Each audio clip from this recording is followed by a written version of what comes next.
For over a century, the legendary tales that have surrounded our great British airfields have inspired generations of people, including me, which is why I am on a personal mission to cross the UK to visit some of our most important airfields, to understand not just about their contribution to our past, but importantly, how many of them have helped define our future. From the UK's first flight, through to groundbreaking innovations such as carbon fibre and the jet engine, and the extraordinary effort spent on preserving our aviation heritage. Join me as I explore the story of the airfields that have helped shape Britain and the world.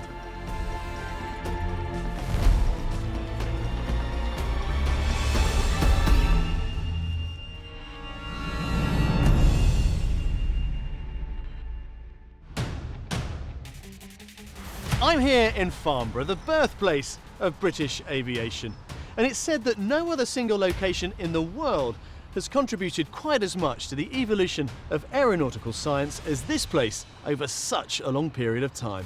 Of aviation development in Britain, and was the site of the Royal Aircraft Establishment, the military science research facility. During the 20th century, the testing of observation balloons and airships by the Army quickly developed into groundbreaking experiments. It remains world famous for its air show and specialist aviation knowledge. Today, the Farnborough Air Science Trust, known as FAST, are the guardians of Farnborough's engineering legacy.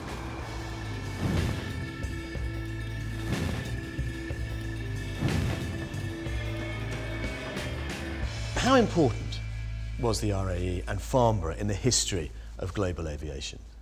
Oh, enormously important. I mean, it brought science and technology into aviation, which was quite a young sport in those early days. But effectively, you had a large number of departments that did aerodynamic structures, engines, materials.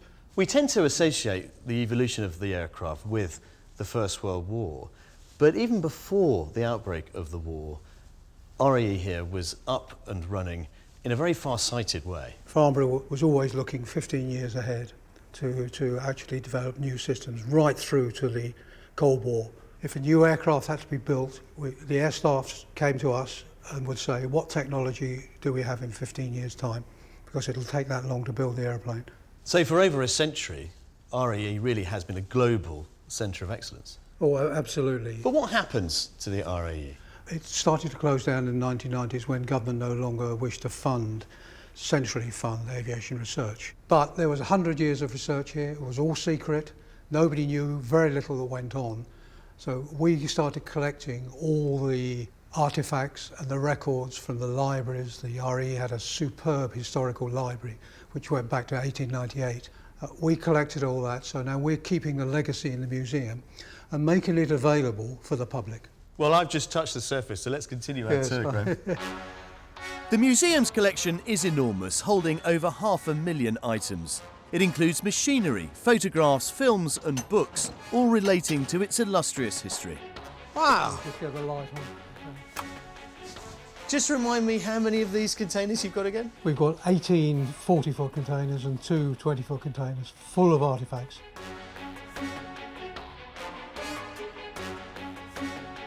The Concorde engine there. That's a Concorde engine? That's the Concorde, that's a 593. What's that do there? There's 2 helicopters through there. There's a Lynx and a Scout, a Navy Scout. You're joking, that's the design of the atom bomb itself? But it's not just the paperwork and mechanical parts that have been kept. Their collection of flying clothing has more than 250 items of protective gear. This helmet is clearly in advance of the Second World War version. Yes, really, this is late 60s, early 70s, where Americans had loaned us some suits when we were looking at manned space program for Great Britain. And these were some of the very early spacesuits when we had a program to put man into space. One thing that strikes me, Graham, being surrounded by all of these artefacts, is the millions of pounds and dollars that went into developing each and every one of them. And yet now you could say, well, they're sort of worthless, but at the same time, priceless in the story of aviation. Yeah, absolutely. You have to understand the past to appreciate what's going to happen in the future. Farnborough's role was obviously vital in the development of aeronautical engineering in this country, but it took an American cowboy to get the British aviation industry as a whole off the ground, quite literally.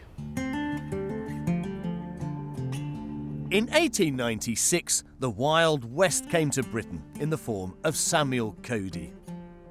But it wasn't just cowboys and Indians that captivated this American showman. His interest in kites started as a hobby. He found that flying kites drew a crowd. Therefore, he persisted in flying bigger kites. He developed a system whereby pilot kites would carry a wire into the sky, and that wire would act as an aerial railway for the anchoring of a man-carrying element which would go up and down the wire at will. Cody believed his man-lifting kites could be used for military observation purposes as an alternative to balloons. These, unlike kites, couldn't be deployed in strong winds. But he also perceived they could have an engine in, and the first motorised kite that he built wasn't big enough to carry a passenger, but it flew tethered, but it demonstrated that with power you could get airborne from the ground without having to use the string and wind. In 1906, the Army was convinced, and Cody was made head of the design and manufacture of kites at the balloon factory at Farnborough. But he had grander plans, and he began work on his first aeroplane. Cody understood it had to be fairly lightweight, but if you're flying on cloth as a kite with a single layer of cloth supporting you, the wing loading, the pounds per square inch that you can develop is quite low. So to get enough lift to build a big mass, you need a big aeroplane. And Cody understood that, and his aeroplanes were always big.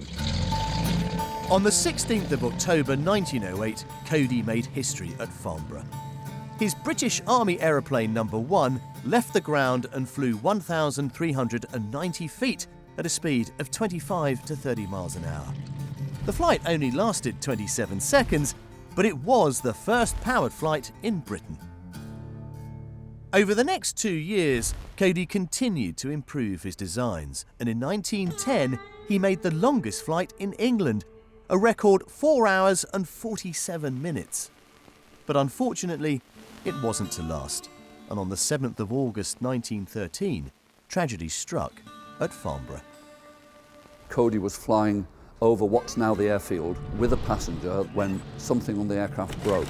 Whatever that was, it caused such a violent manoeuvre by the aircraft that the passenger and the pilot both fell out of the airplane. The 7th of August 1913 was the day Cody died, not in an airplane, but having fallen out of one. No seatbelt, no parachute. Cody was a showman, a cowboy by trade, and a real man of the people. He received a full military funeral. But with the outbreak of World War I, just a year after his death, he was virtually all but forgotten. By 1916, the workforce here at Farnborough had expanded to nearly 4,000, and they were working around the clock, desperately trying to make up for lost time.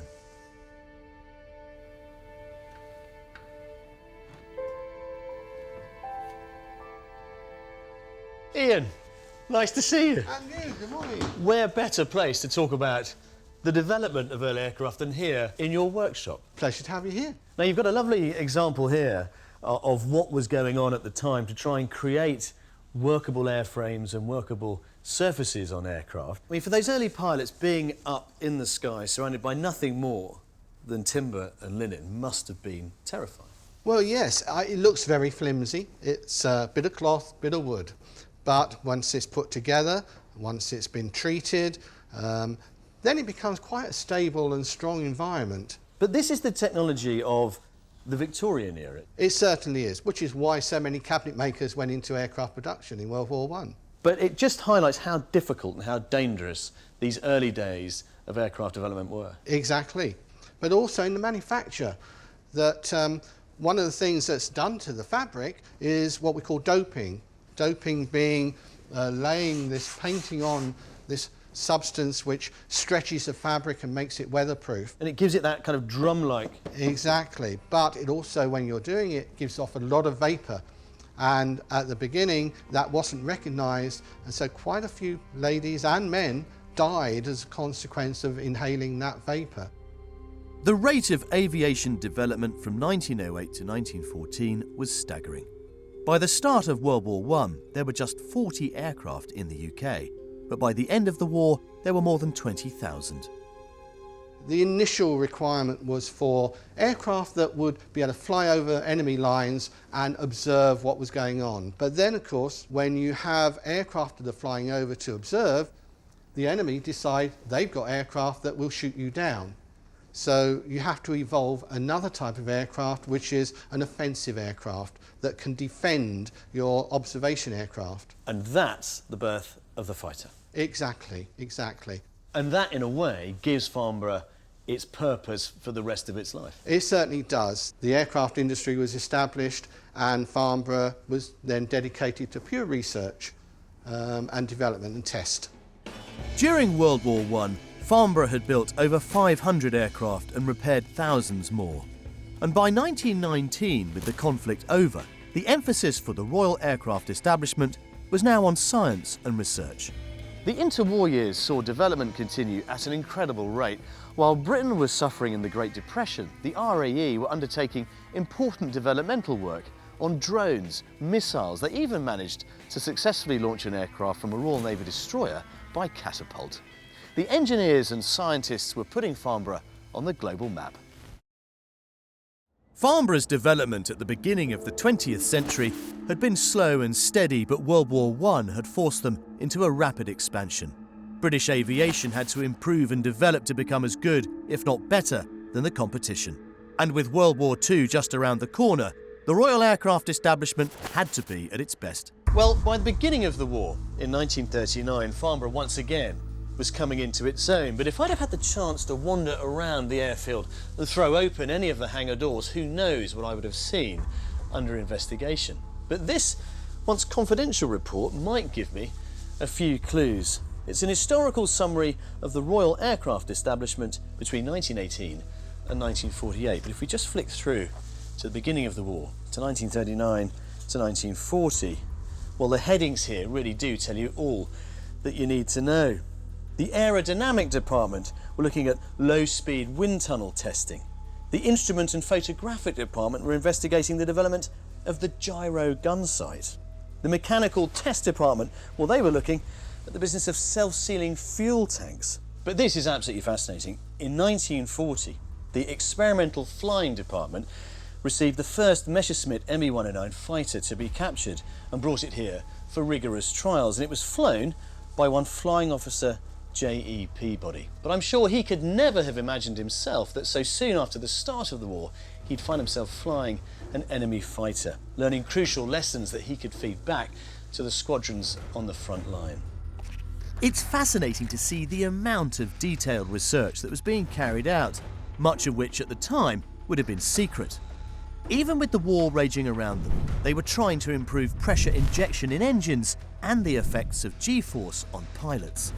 When you look at the breadth of endeavour and inquiry that was going on here, no surprise that some of the nation's best scientists and engineers were recruited to come here to Farnborough to carry on this vital war work. One of those bright minds was engineer John Charley. He was recruited by the RAE straight from university in 1943. I was appointed to the Flight Test Division of Aerodynamics Department. Although I knew nothing about it, that was where I was being posted. And this chap that had been sent to collect me took me into the hangar, and behind screens was our first jet-propelled aeroplane. I became something of an expert on the jet-propelled aeroplane in its early experimental form. One of the pioneers tasked with testing aircraft was Captain Eric Winkle-Brown of the Royal Navy. He flew a staggering 487 different types of aircraft. It's a record that is unlikely ever to be broken.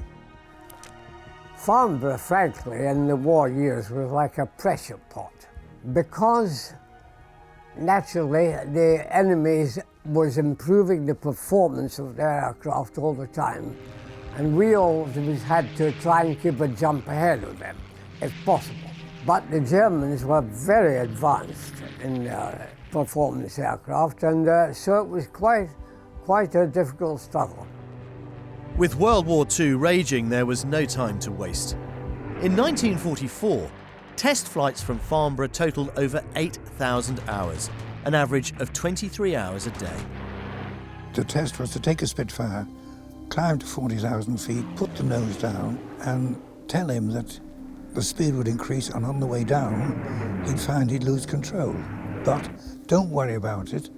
By the time you get down to 15,000 feet, it'll be back again and all will be well. And he believed me. In some aeroplanes, they lost control. In others, the stick got so hard that you couldn't move the stick. So there's nothing you could do about it. You sat there and couldn't pull out until you got down to the lower heights. The characteristics would get back to normal. But it wasn't just British planes that were being tested. Farnborough's hangars were also filled with countless German aircraft, including the famous Messerschmitt Me-109. We had quite a few aircraft during the war years land in Britain because they were damaged, shot down and whatnot. And provided they were repairable, we did so, and then flew them to see how good they were. I found German aircraft were very logical in some of their aspects in the cockpit. For example, they used electrics a lot more than we did. And also they had color-coded all things in the cockpit. For example, all the instruments that were associated with oil were a brown color. Anything associated with oxygen was blue. And so they went on color-coding all around. So I thoroughly enjoyed and had a very high regard for German aircraft at that time. Being a test pilot was a hazardous occupation, and sadly, during World War II, 9 pilots lost their lives at Farnborough. Flying at up to 700 miles an hour wasn't a job for the faint-hearted. Well, the thing we were trying to do was to make sure that our pilots, our aircraft, were better controlled for operational purposes, fighting, than the enemy. And in that case, you wanted them to make sure they were going as fast as they could, and also that they could be controlled in combat. The rate of testing was extremely high. I have in my logbook, I think, some 5 occasions where I flew 8 different types of aircraft in one day. That is really pushing it. Because of this situation, this may have accounted for a number of the fatalities we had, because unless you really prepare yourself for this, you are going to get into trouble. I'm only 5'7". I've saved myself 2 or 3 times by seeing the crash coming and curling up in the cockpit. Maybe I was overzealous in preparation, but it paid off. I'm here still.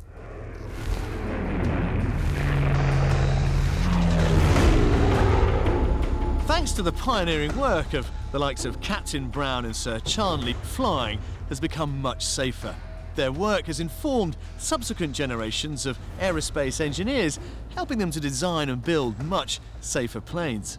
And of course, with the advent of modern technology, many of those riskier tests can now be undertaken from the safety of modern simulators, which means that I get to have a go from the safety of the ground.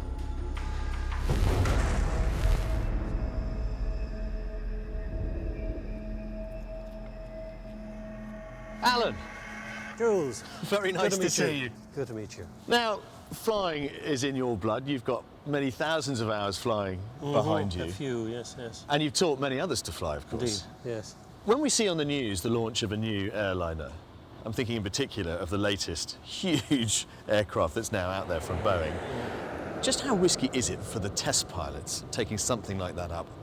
It's not as risky as it was. The lessons that were learned, the science of aeronautics has improved, and our knowledge has improved. So before an aircraft even flies nowadays, the computer modeling that is used with, again, it's hand in hand with computer technology, shows that the machine is going to fly and it probably will achieve the targets that was set out from the drawing board. That said, they still don't fully know, hence they've got to get airborne and try it out and see. So there's still risks involved, but those risks are hugely mitigated nowadays, absolutely. In this modern age of commercial air travel, do you think many of us have lost sight of those early test pilots and just what they achieved? Yes, because we have these shiny, beautiful, safe vehicles, our airliners. And we just get into them and off we go on holiday. And what's gone into that science, yes, absolutely. These are heroes, remember? Every schoolboy in the United Kingdom would know who the latest test pilot was. Well, today you're going to give me a chance to fly next to you, Alan, showing me the ropes, seeing what kind of a pilot I might make in one of your very beautiful looking simulators. Yes, absolutely. I'll be delighted to show you what the thing can do. He says with a smile on his face. Do you have a sick bag? Well, you know what's coming, don't you? Come on, let's go and have a look. Very good. The pioneers of aviation during the 20th century took untold risks. At Farnborough alone, 9 test pilots died in the name of science. I'm certainly not brave enough to follow in a test pilot's footsteps. So with the use of modern technology, I'm going to fly a Boeing 747 simulator, which is used in the training of pilots today. I have no idea quite what I'm letting myself in for. Okay, Jules, this is my colleague Paul. Hi, Paul. Nice to see you. Hi, Jules. Nice to meet you. I can't believe I'm sat in the pilot seat of a jumbo jet. This is a boyhood dream come true. Thankfully, I'm not risking my life, or indeed theirs, but I have got a lot to learn. Paul, are you ready to go? We're ready to go. Right then. Let's go. Our control column here. Yep. That's to descend. That's to climb. Left and right. Very small positive corrections. It's very, very sensitive. As we go down the runway, I'll tell you to rotate. When you do rotate, just slowly pull back. Try and put the center of the screen, that little square dot in the middle, into the magenta cross. Should we give it a go? Now setting takeoff thrust. This is just astonishing. I've always wanted to see this. And rotate, slowly back. And we're in the air. We're in the air. Gear up. Gear up. Bring the nose right up into the cross. Take some of the pressure off you and set the autopilot. Take your hands off the control column. So now we're flying. Now we're flying, the aircraft is flying itself. Now at the moment everything's calm and organised and everybody's back there enjoying their flight, I hope, getting into the movies and the drinks and so on. Yes. What could possibly go wrong? Should we have a look? Shall we? He's looking. What's your fancy, Alan? Well, I get to play God, and what we're going to simulate is a failure of one of the autoflight systems, where you, as the pilot, are going to rescue the day. Well, with some help. So if I disconnect the auto throttle, Yep. close the thrust levers, we'll just let the autopilot do its thing. So we've got our first warning, which is auto throttle disconnect. You can see the caution light comes on. So the aircraft is losing power.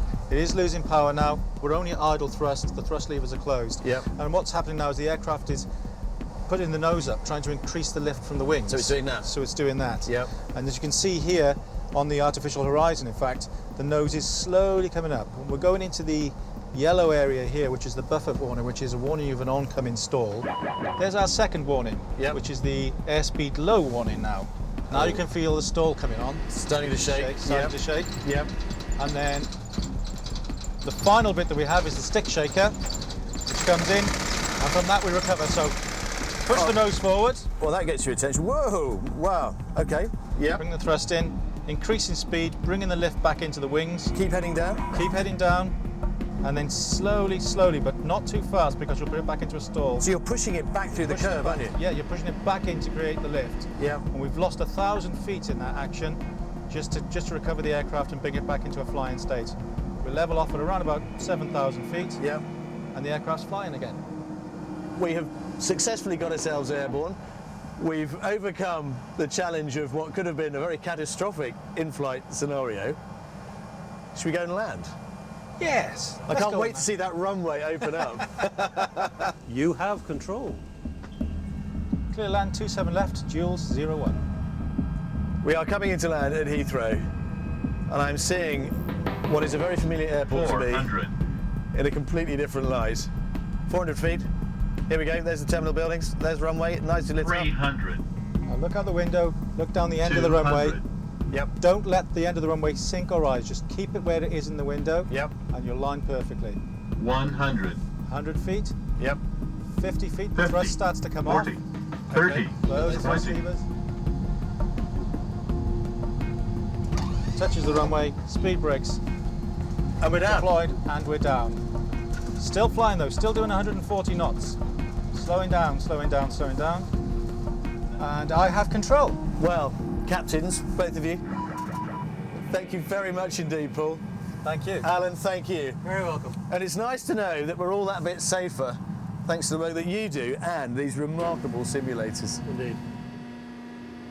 As well as testing the limits of aircraft at Farnborough, they were also interested in testing the stamina and the endurance of the pilots, if you like, the human factor. In 1945, the Institute of Aviation Medicine, known as IAM, moved in. The IAM's role was twofold. Firstly, to investigate the effects of the various stresses encountered in aviation on pilots, and secondly, to assist the Royal Aircraft Establishment in developing new items of aircrew equipment to protect pilots against those stresses. The IAM pushed the human body to its limits. From G-force, the stress of heat and cold, noise and vibration, to spatial disorientation and human error. Every possible scenario was tested. And when they ran out of volunteers and pilots, the scientists found themselves in the firing line. The scientists at Farnborough used themselves as experimental subjects, and two of the most famous regard Roland Winfield and the Snatch experiments, which were designed to pick reagents up from the ground without having to land an aircraft. So the Snatch had to be clean, and then they had to be wound up into an aircraft safely without losing them off the end of the rope. The other famous one at Farnborough involved Edgar Pask, who was an anaesthetist, and this involved making himself unconscious and being thrown into a swimming pool wearing different types of life preserver to test which were most effective. You couldn't be a good human physiologist unless you regarded your body and those of your colleagues as something to be used, and if necessary used up, was absolutely true. The IAM became a world-leading centre for aviation medicine research. In 1994, the government combined their resources and the centre moved, forming the new Defence Evaluation and Research Agency of Human Sciences. Today, it's based at RAF Henlow, but the testing hasn't stopped. The business of aviation medicine hasn't really changed much over the years because the same hazards still exist in the flight environment. So pilots still need to understand about the dangers of hypoxia or low oxygen levels. When one gets hypoxic, there is less oxygen being delivered to the body's organs, and when one does get hypoxic, brain function tends to diminish. Traditionally what we do is give people their hypoxia experience in a hyperbaric chamber such as this one. What we would do is sit them in here and simulate taking them to altitude by sucking out some of the air that's in here. We now moved away from this type of training, and we do far more ground-based hypoxia training. In that situation, we keep the pressure the same, and it's the percentage of oxygen in the air that we decrease. Pilots will be flying a flight simulator and doing flight-related tasks, whereas non-pilots will be doing simple cognitive tasks such as sums. These things bring out the symptoms of hypoxia, such as tingling of the fingers around the mouth, and some people even experience changes in mood and develop a euphoria. So if we can give our pilots and our air crews the training that they understand what some of the symptoms are, whether it be of hypoxia or spatial disorientation or things that they should do if they're in high G performing aircraft, then it's really all about delivering that training so they can prevent getting into adverse situations in the air and therefore reduce the risk to their life. The work undertaken by the Institute of Aviation Medicine meant the human factor wouldn't limit any technical advances in aircraft design. Pilots today can take their aircraft to incredible heights at incredible speeds while performing death-defying manoeuvres. But throughout aviation history, some of these advances came at a high price.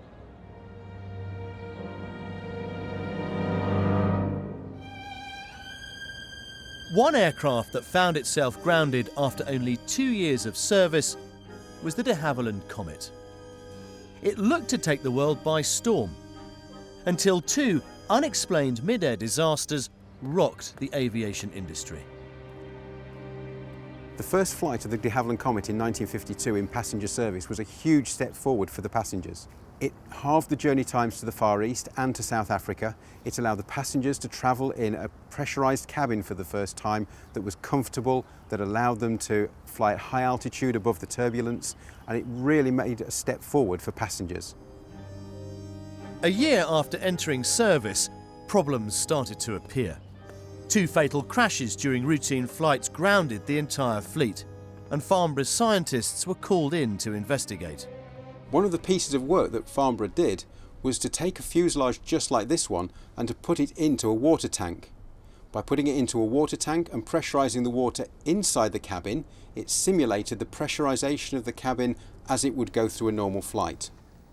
By doing that, they could do a flight in 10 to 15 minutes and really accelerate the wear on the cabin that it would see in normal service. And sometime in June 1954, the aircraft that was being tested broke, and when they drained the water out and investigated the fuselage, they found out that there was a big crack growing from the forward port escape hatch.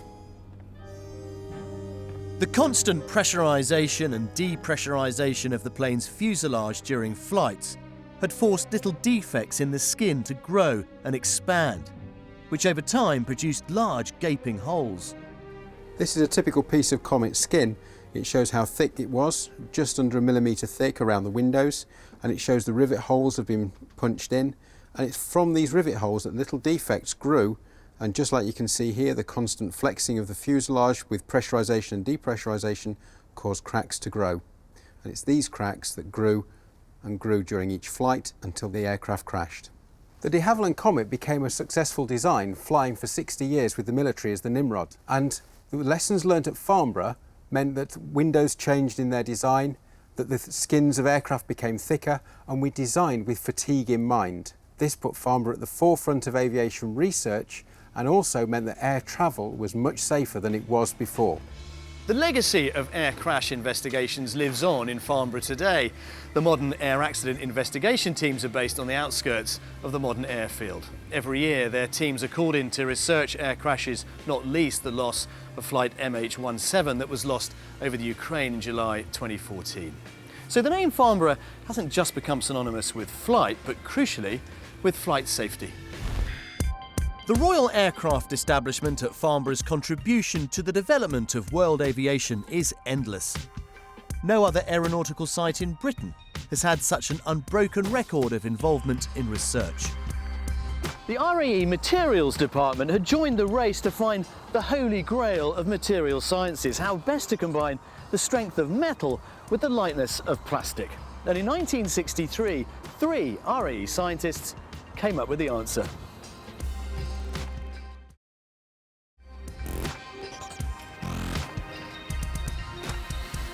Peter, carbon fibre has come an awfully long way since the early 1960s. It has indeed, yeah, indeed. What is it now that makes it so different to what it was then? It's our knowledge of it and how to use it and how to process it. It's moved out of, if you like, the laboratory into everyday use because we understand it. The NCC is about accelerating innovation, taking it from the laboratory and really helping industry work out how to use these materials, how to manufacture them, how to make them safe and take advantage of them, if you like, all at the same time. What makes it so applicable to aviation? It's fundamentally the strength to weight ratio. You get the same strength in a very, very light piece of structure. The lighter you make the aircraft, the more passengers you can carry, the less fuel you use, all those sort of things that make aviation more and more efficient. And it is a phenomenal material. If you look at this here, the strength to weight, you can feel how light that is, but you just feel how incredibly stiff and strong that is. How important a discovery was this? Incredibly. Modern aviation just would not be the same without it. There's no way we would be flying aircraft the distance we are, with the economics we do, with the emissions that have been achieved nowadays. And of course now it's creeping into everyday life, particularly in sport, from boats to bicycles to bats. What are you doing with it now? What are we doing? Well, let me just show you some of the advanced technology that's being developed for the future.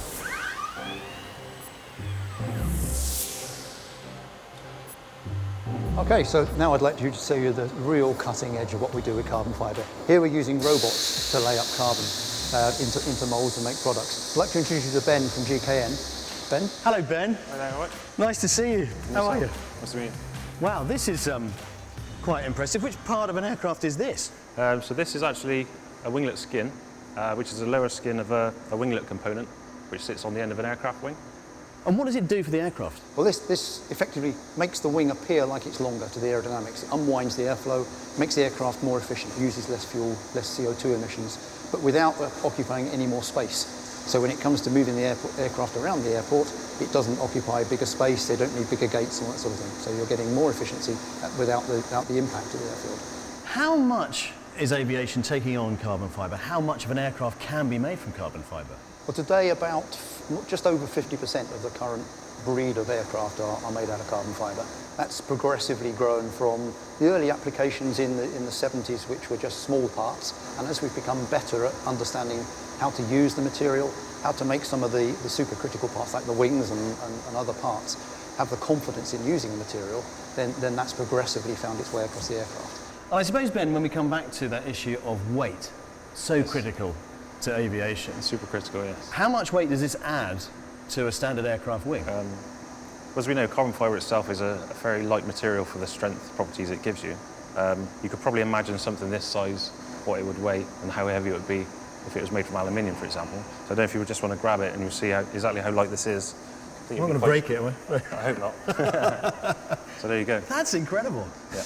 That's lighter than a surfboard, isn't it? It is indeed. That's ridiculous. But like I say, when you consider how strong it needs to be, it's quite incredible the weight we can actually get it down to still perform as it should do on the aircraft. Ben, what exactly are these robots doing? So these robots are actually laying down individual toes of carbon fibre. They go into different orientations, and this is what gives us the strength of the component by just different directions and different layers of this material. The reason we use this material is because it's very strong in tension. So if you wanted to pull on the end of that, we never break it, we both fall over and look silly. It's not a Christmas cracker, is it? It's not quite. It's not going anywhere. I hope it doesn't go bang anyway. When you look at it in the crossways direction, you can tease it apart really easily. It's actually very fragile, which is why we need the different layers of orientation to get the strengths we desire. Well, it's been a fascinating opportunity to see behind the scenes and to see modern manufacturing, as you say, at its absolute best. And certainly next time I go on holiday, I shall look again at the winglets out of the window, and I'll think of you, Ben. Thanks very much. The groundbreaking work carried out by the scientists at Farra in developing the strength of carbon fibre allows designers to juggle the demands of aerodynamics, fuel savings and engine noise. In today's world of mass commercial flight, making planes bigger and faster is essential.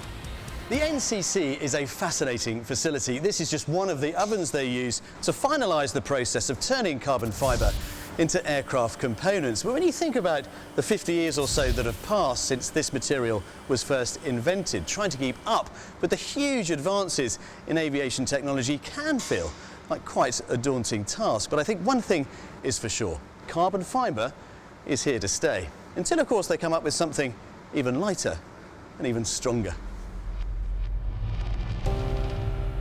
One of the key tools in aviation testing is the wind tunnel. This massive 24-foot tunnel was built in the 1930s and could simulate winds of over 100 miles an hour, allowing scientists to analyse and improve the aerodynamics of aircraft.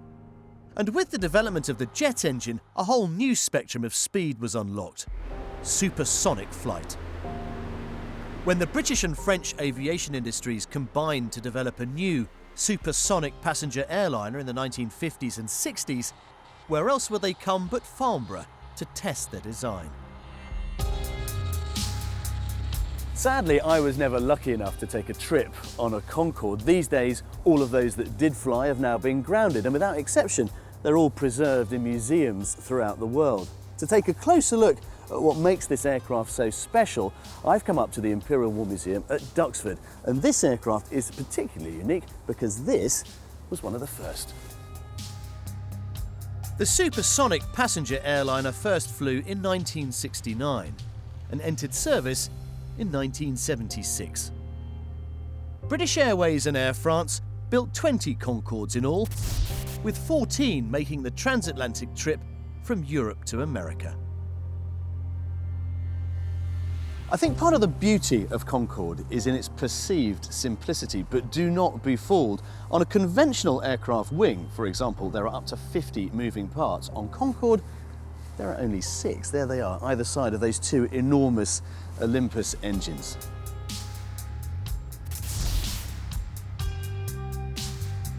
When you get up close to Concorde, you realise that with very few exceptions, there isn't really a straight line on it.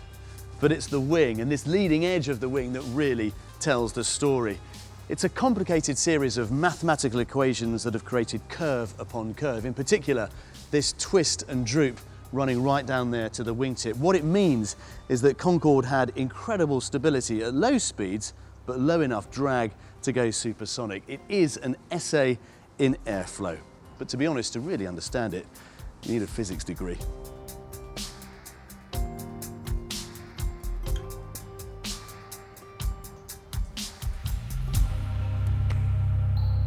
Just when you think you've mastered the simplicity of Concorde, you come into the cockpit and you realise that you've learned absolutely nothing. It is a maze of dials and buttons, and I suppose really goes to the heart of the development of this aircraft. Well, it does. I mean, this was a pre-production model. There were 2 prototypes, and then there were 2 pre-production models which were used for testing. This was the British pre-production model. And am I right in saying that this was the fastest Concorde that ever flew? Yes, it was. This one flew at 2.23 Mach. 2.23 Mach, so in pounds and pence that's 1,450 miles an hour. Isn't that astonishing? That's to be astonishing. I mean, that's virtually London to New York in 2 hours. 2.5, certainly, but yes, I mean, you certainly would arrive in New York 2 or 3 hours before you'd taken off at Heathrow. That's incredible, isn't it? But in many ways, David, Concorde challenged and broke many of the accepted parameters for the operation of aircraft. Well, it did. It was very experimental in many ways. Obviously, there had been supersonic fighter jets and things like that that went before, but transferring that technology to an airliner that could carry 100 people with great reliability was a whole different ballgame.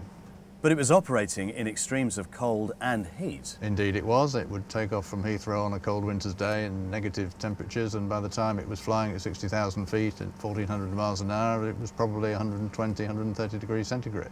So the fuselage expanded, and expanded by round about 9 inches in whole units. 9 inches, so almost, what, 25 centimetres? Absolutely. I suppose one of the most headline-grabbing features of Concorde, apart from its incredible speed, was the nose, and the fact that the nose would move. Why was that such an important thing to create? Well, basically because the wing is designed for supersonic flight. As the plane slows down to come into land, it has to take up a fairly steep angle, which we're all very familiar with. It flared hugely, didn't it, as it landed? Absolutely right. Yeah. Well, of course, the pilots couldn't see anything. I mean, they were facing the sky. So the droop nose was the solution. This particular aircraft, interestingly enough, because it was the first time that we had this visor that you could see out of. The visor lowers first, then the nose goes down to 5 degrees, and then ours goes down to 17.5. When they then started to get the commercial airline pilots involved and they started to fly it and test it out, they said, well, we can't see where we're going. Like the bonnet of a car, they had nothing at the front to look at when they were trying to land. I mean, I sort of take the point. There isn't a huge area of view there, is there? There's not a lot of a view, but all that falls away, of course, when you're coming into land. But they hadn't got this front of the bonnet, so they decided that rather than 17.5 degrees, 12.5 would be better. You know, this aircraft in particular, to me, is something of an old friend. It's one of the very first aircraft I ever saw here at Duxford as a young kid of about 7 years old. And here I am, still coming back to enjoy it. Glad to hear it. The Concorde bug has bitten. Yes, David, absolutely. Thank you very much. Pleasure. After the tragic crash in Paris in 2000 and dwindling passenger numbers, the Concorde fleet was retired in 2003, ending commercial supersonic flight. But failures in planes don't stop development. They just make engineers and scientists more determined to succeed. And who knows how aviation will develop in the future. The history of Farnborough will be forever linked with the history of British aviation, but there can be few other airfields that have had such a long-lasting or indeed global impact on the story of international aerospace engineering. The RAE and all the other research institutions that were once based here have now long gone, and Farnborough is now simply an airport. But thanks to history and preservation, the stories and the lives that surrounded those early pioneers of flight will never be forgotten. For over a century, the legendary tales that have surrounded our great British airfields have inspired generations of people, including me, which is why I am on a personal mission to cross the UK to visit some of our most important airfields, to understand not just about their contribution to our past, but importantly, how many of them have helped define our future. From the UK's first flight, through to groundbreaking innovations such as carbon fibre and the jet engine, and the extraordinary effort spent on preserving our aviation heritage. Join me as I explore the story of the airfields that have helped shape Britain and the world.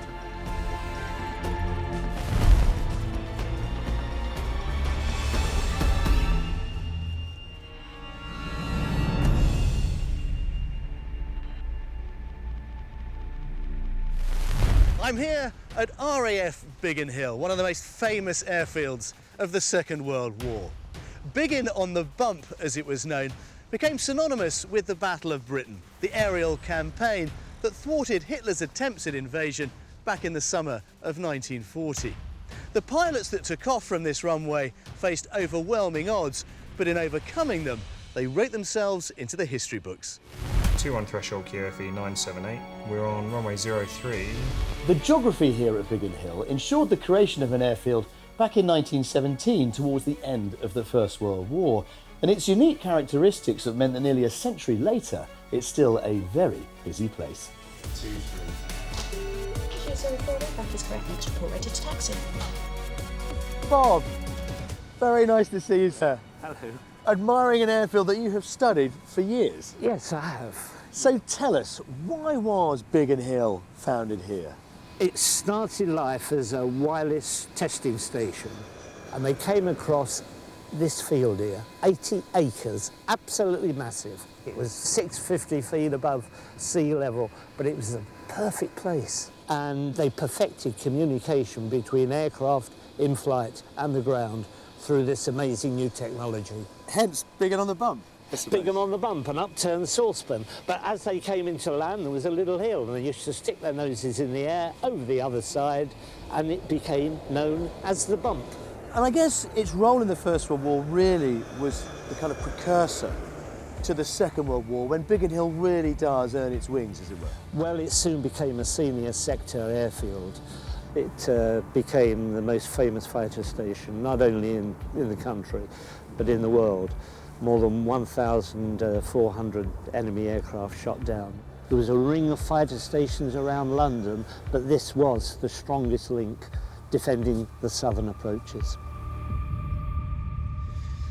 In the late 1920s and early 1930s, Bigan Hill was given a much-needed revamp, the provision of new hangars and these E-pens to protect aircraft and their ground crews against the possibility of air attack. And all of that, of course, was just as well, because the clouds were gathering over Europe as war loomed on the horizon.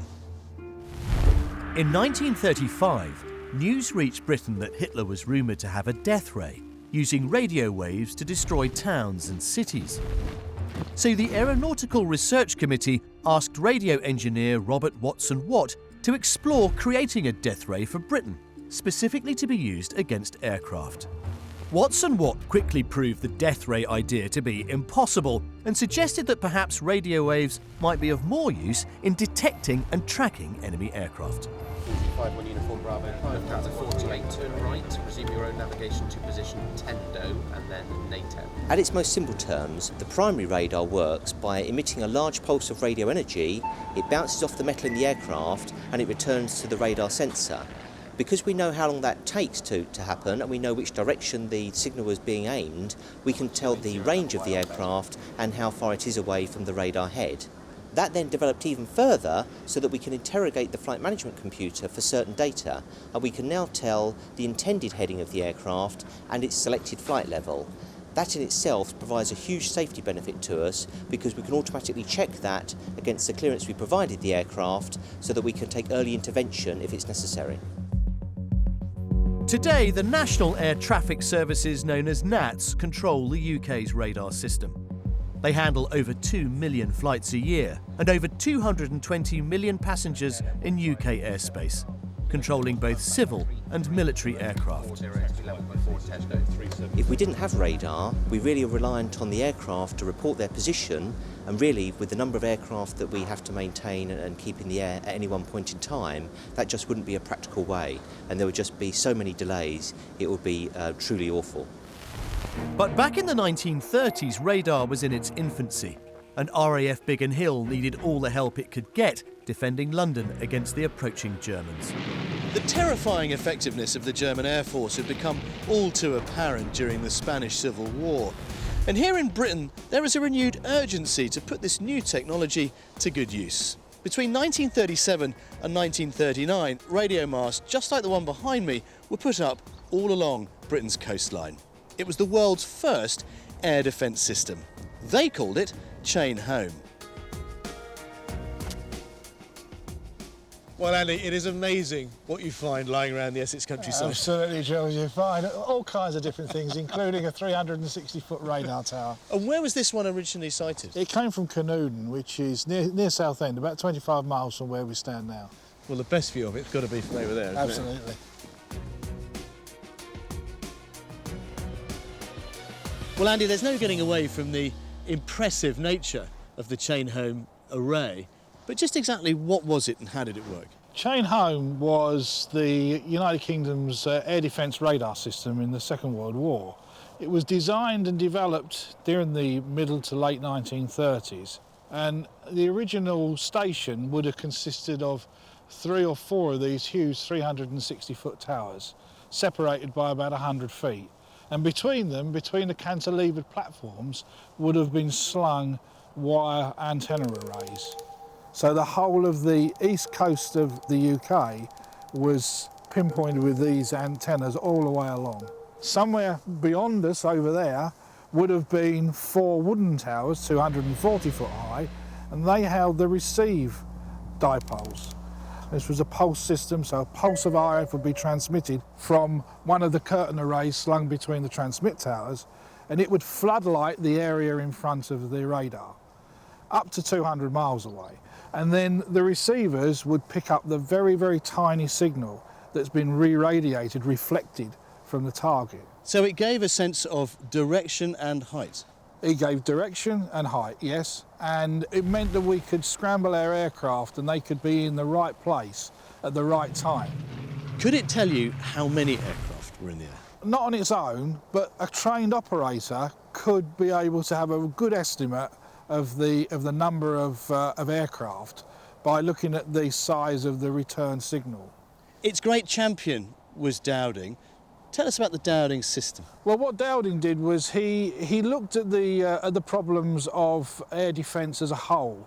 So the whole system of air defence, from the anti-aircraft guns to the searchlights, was all integrated into this whole Dowding system, which meant nothing worked on its own. It was all, if you like, orchestrated from a central place. The Dowding system was the key instrument of war in Fighter Command's armoury, denied the enemy the element of surprise.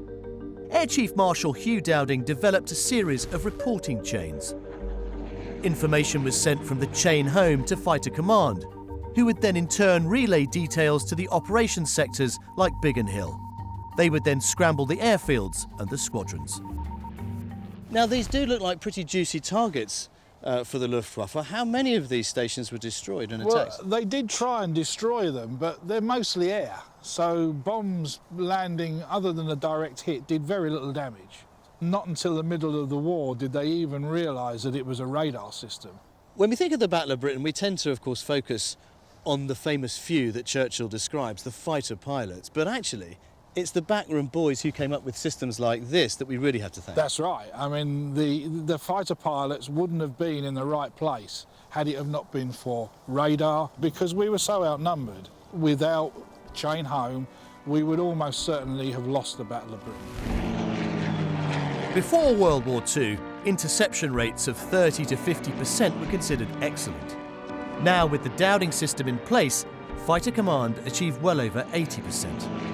Without Chain Home, Bigan Hill's organised defence of London would have been virtually impossible. The effective development and implementation of radar could not have come soon enough. Hitler's invasion of Europe had proved to be a resounding success, and his next objective was to knock Britain out of the war. When in 1940 it became evident that Churchill wouldn't surrender, Hitler tasked his military to draw up plans for an invasion of the UK. What they came up with was codenamed Operation Sealine. There was a great deal of optimism in the higher echelons of the German armed forces that a successful invasion of Britain could take place, especially in the army and in the air force, the Luftwaffe. But there was a greater reluctance to mount an invasion by the German Navy. Grand Admiral Raeder, the Commander-in-Chief of the German Navy, realised that because most of his surface fleet had been destroyed or knocked out during the Norwegian campaign that had been fought between April and June 1940, he was very worried that the Navy wouldn't be able to escort the invading forces over the Channel successfully. By August 1940, a large number of vessels, including 2,000 barges, had been assembled on the Belgian and French coasts. But to launch an invasion on Britain, Hitler needed to control the English Channel. To do this, Germany needed control of the air, and that meant taking on the Royal Air Force. The Germans were going to use 13 divisions in the initial assault on southern Britain, the objective being London, of course, and eventually the invading force would have totaled 39 divisions, including 15 to 17,000 men, but also including 3 panzer divisions in the initial assault, each of which had about 250 tanks. So it was quite a formidable force. I mean, the British, one must remember, had lost a lot of equipment in France. The men had come back with their rifles, but very little else. A lot of guns, tanks had been left behind. And Britain was really very, very denuded of armaments. Hitler's air force entered the battle with around 1,300 bombers and dive bombers and about 900 single-engine and 300 twin-engine fighters. Significantly more than the 600 that RAF Fighter Command had available at the time. The Germans had a very healthy respect for the Royal Air Force, and they realised that the full resources of the Royal Air Force hadn't been thrown into the Battle of France, as the French government pleaded with Churchill to do so, because Churchill was very conscious of the fact that the Royal Air Force Fighter Command was needed to defend Britain. Hitler says in his directive that it was vital that the German Air Force destroys the English Air Force, and he calls it the English Air Force, not the Royal Air Force. It was vital to knock the RAF out.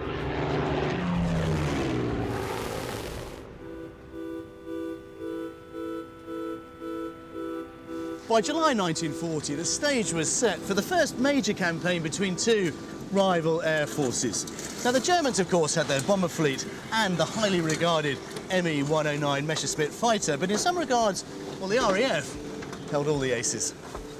2 aircraft that would become synonymous with the exploits during the Battle of Britain, the Hurricane and the Spitfire.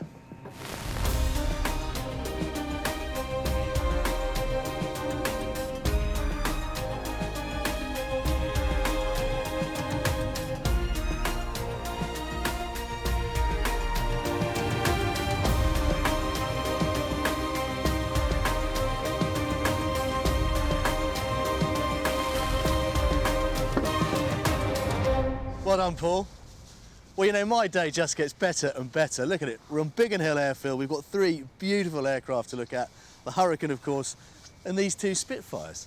I mean, this really is the story of Bigan Hill, this aircraft. It is, yeah, it's iconic. I mean, Bigan Hill's an iconic airfield, but the Spitfire is really the icon of the Battle of Britain, if you like. Well, come on, show me round. I can't wait to get up close. The design of it, these elliptical wings, very much an icon, again, of the period of the 1930s, and yet have produced the most beautiful aeroplane. Well, that's the real thing about this. It's an iconic shape, but it's really just practicality. It was the most efficient shape they knew of at the time, and Mitchell, who designed it, said, I don't care what shape it is as long as it covers the guns. Little did he know he was creating not just a design icon and a beautiful aircraft, but a war-winning solution. When I talk to pilots who flew these during the war, they say it was really an extension, if you like, of themselves? Oh yeah, many pilots have commented that you used to strap the airplane on like you were wearing it. And you go off and fight. You're not even conscious of the airplane when you're fighting with it. Fingertip movements on the controls, it's so responsive. You think about turning, it's already turning for you. For me, the shape of this airplane is so beautiful that we'd already won the war on style. You know, with airplanes that looked and sounded like this, we couldn't have lost. Well, you talk about sound, that of course comes from the famous Merlin engine, and there's a beautiful example of it just over here, all uncovered for us. It's a ludicrously complicated looking thing. How did that compare to the enemy machines, the Messerschmitt in particular? The Messerschmitt was a little bit faster in level flight, at a better rate of climb and a steeper climb angle, so it could get itself out of trouble. But it also had the technique of diving. A Messerschmitt could dive away from a Spitfire. The Spitfire trying to pursue would cough and cut out because of the design of the carburettor. Was that ever overcome? It was overcome in a way, actually a very simple device, like a washer that was inserted in the carburettor, stopped all the fuel moving to the other side of the float chamber. That was a temporary solution. But many pilots talked about the manoeuvrability of the Spitfire over the Messerschmitt. What was it about the Spitfire that gave it that edge? It was slightly more manoeuvrable than the 109, certainly. It was a very complicated machine, but very advanced. The first prototype of the Supermarine Spitfire flew in 1936, and it was placed into production in 1938. At the outset of the Battle of Britain, only 19 squadrons had Spitfires compared to 30 armed with Hurricanes. The Supermarine's elliptical wing design made it fast and manoeuvrable in a dogfight. The Rolls-Royce Merlin engine gave it a speed of over 350 miles an hour. It had a wingspan of over 36 feet and a maximum speed of 408 miles an hour. Its firepower developed from 8 Browning machine guns to 4 powerful 20mm cannons. Overall, the Spitfire squadrons were responsible for shooting down 521 enemy aircraft, an average of 27 per squadron. Well, we've talked about that sense that pilots could virtually wear their aircraft. I know we're not going to get a chance to fly in one today, which I would love to do, but can I have a sit in the side? Certainly can. Which one? This one? This one over here. I have been looking forward to this for a long time. You've already got the Spitfire grin, you're not even in it. Ah, you see? The Spitfire grin. Oh, yes. Well, that's a given. This is just beautiful. What's the best way? The way to get in is to hold onto the armour plate here and the windscreen frame that you've got there. Yep. Stand on this ledge and then stand on the seat. OK, here we go. My first dive into a Spitfire. And then just pop my feet in. That's it, yeah, put your feet down there where the rudder pedals are. Oh, you talk about that Spitfire grin. It's a glow that kind of flows through you. Oh, yeah, yeah. And it happens to just about everyone their first time, and their second time, and their third time. Now, you've been involved in restoring these aircraft for many years, Paul. How many man-hours did it take to build one? To build one originally, just over 15,000 man-hours. 15,000? And keeping them in the air, in particular at stations like this one at Bigan Hill, which were under such heavy attack during those heady days of the Battle of Britain, must have been an uphill battle. It was a round-the-clock process. They never stopped. And you'd always get the chief engineer on the squadron saying, you know, I want these serviceable for tomorrow morning. Regardless. Yeah. Regardless. And they'd move heaven and earth to get as many aeroplanes up as possible. But of course the Spitfire, although the icon of the Battle of Britain, was outnumbered, not by the enemy in many respects, but by the Hurricane. More Hurricanes flew in the Battle of Britain than almost any other aircraft. It's true, yeah, there were more Hurricanes. In fact, 2/3 of the fighter force were Hurricanes. Correspondingly, they got more kills than the Spitfire. They were sent after the bombers in a lot of cases because they were very good for shooting with, very stable, and could take a lot of punishment because they were fabric construction down the back of the fuselage especially. Now I'm going to chance my luck today. I've already had a chance to get into a Spitfire. Can we have a look at that Hurricane too? Certainly can. The first prototype of the Hawker Hurricane was introduced in 1935 and went into production in 1937. It was the first single-wing or monoplane RAF fighter, and in total 14,583 were manufactured. With a wingspan of 40 foot and a Rolls-Royce Merlin 3 12-cylinder liquid-cooled engine, it was the first RAF aircraft capable of a top speed in excess of 300 miles an hour. The fighter plane carried an armoury of 8 Browning machine guns mounted in its wings. Although largely overshadowed by the Spitfire, it's estimated that its pilots were credited with 58% of all enemy aircraft destroyed, an average of 53 per squadron. So this is your Hurricane? This is a Hurricane, and everywhere you look on a Hurricane it's chunky. It's got a great big thick wing which made it very stable for shooting. And I love this characteristic ribbing almost. It's this wonderful fusion between the newer technology at the front and the older timber and canvas at the back. It is a bit of a mixture. I mean, the engine's the same as the Spitfire engine, but apart from that, it's pre-war technology. It's like a biplane almost. But how robust were these up against the German aircraft? These were very robust, but the key to this is a bullet would go straight through, hopefully, without hitting anything important on its journey. And you could easily repair that by just letting a patch in. Ah, yeah. Didn't have to rivet or cut metal. You literally just dope a patch on. And there was quite an important equation between fighters being built and fighters being lost. How quick were these to make compared to a Spitfire? They were, you could shave a third of the time off. They were about 10,000 hours to build. Really? It's hard to believe that these were somehow perceived as less glamorous than the Spitfire, given the job they were doing.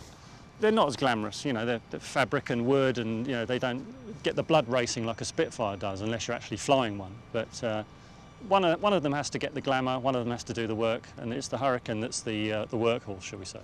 If you had to choose between the two, what's your favourite? Well, I'm a Spitfire junkie, so the heart rules the head on that one. Yeah, I mean, I have to confess, I'm going to put my colours on the Hurricane mast. I love them. I love their squat shape, and I love the fact that they were the underdog in a way in technological terms, but they were the backbone of the fighter force then. But either or, I'd have one for Christmas, wouldn't you? Couldn't have done without either of them. Spectacular though these planes are, the experience must have been terrifying. With the gun button set to fire, it was every man for himself. With your own personal survival and the fate of your country at risk, the stakes were high. Now, the main objective of those Luftwaffe raids was to knock the RAF out of the war, and until it was defeated, Hitler's planned invasion would be all but impossible. Bigan Hill itself was attacked numerous times throughout August and September of 1940, leaving the airfield pretty much devastated, but it never shut. And it's against that backdrop that ground crews worked tirelessly day and night, not just to keep the RAF in the air, but importantly to keep Britain in the war. The members of the Women's Auxiliary Air Force, or WAFs as they were known, played a vital role in fighter command during the battle. They used the huge chain-home radars to locate air raids and report their positions, as well as plotting these reports in the control rooms. We're here in the Battle of Britain bunker at RAF Uxbridge. We are 60 feet underground, and this is where the Battle of Britain was operated from, was controlled.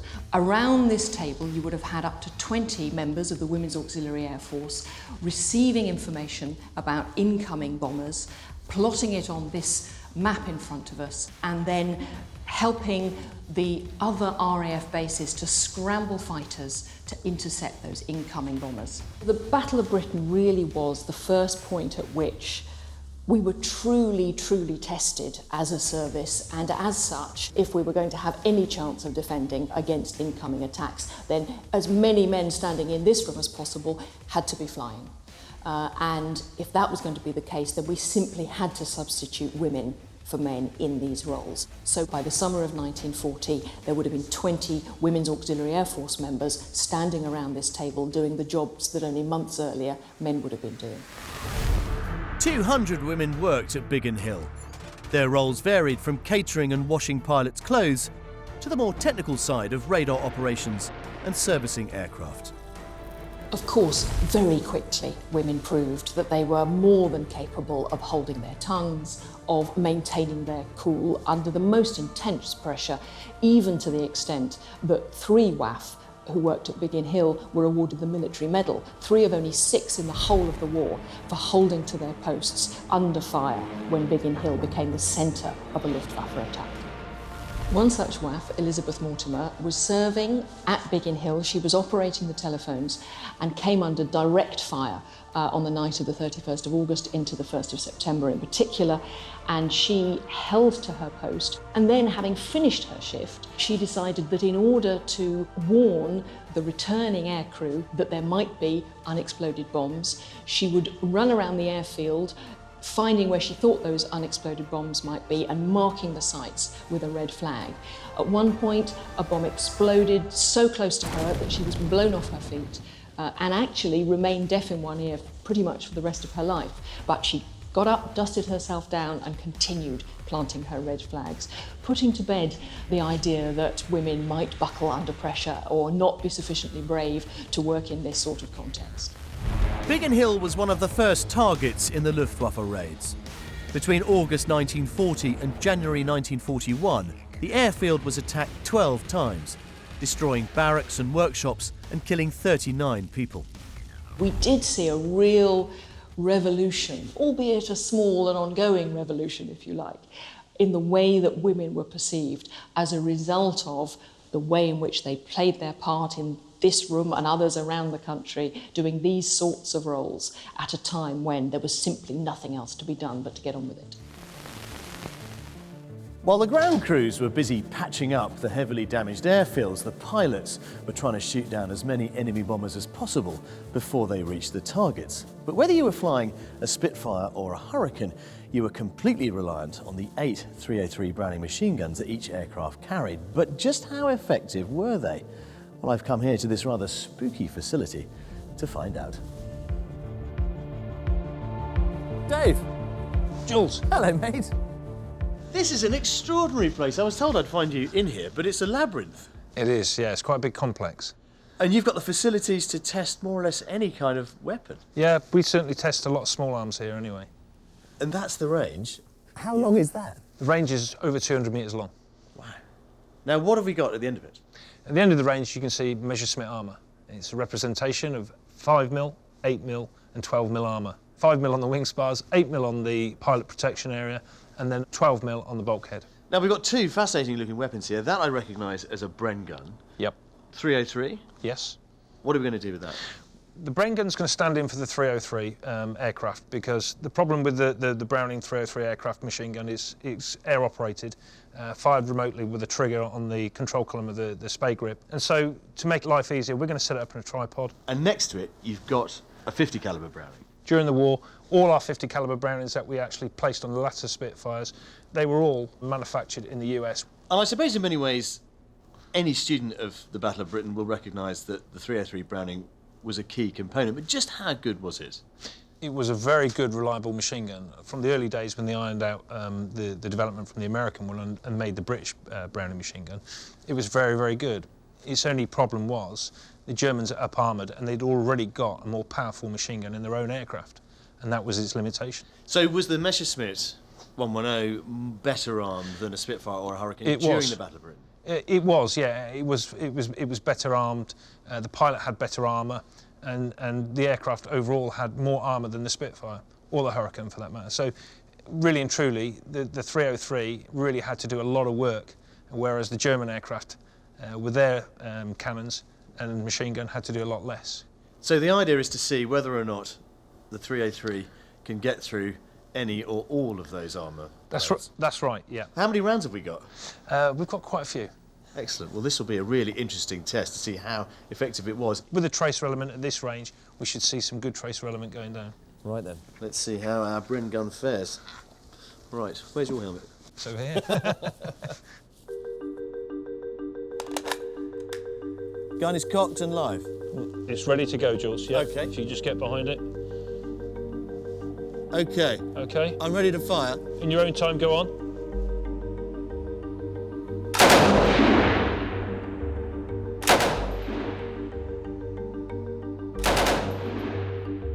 Oh, there's certainly a little spark at the end.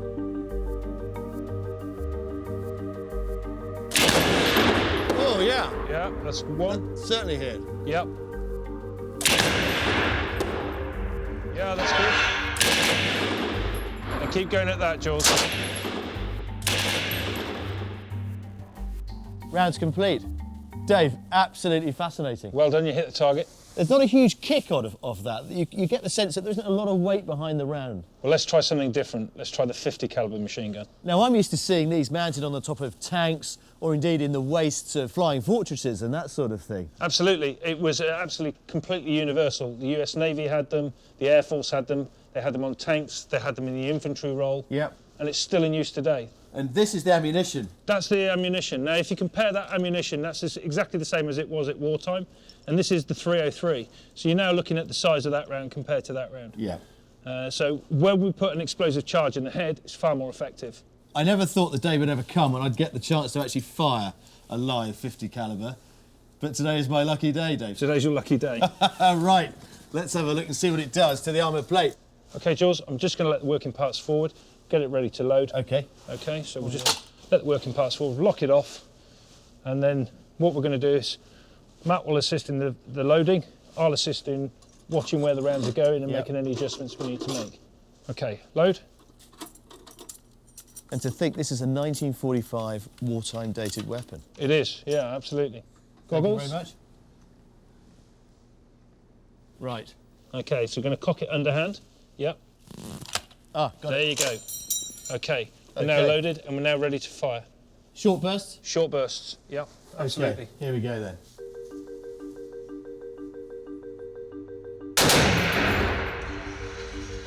And again. That is a thump. That is a thump.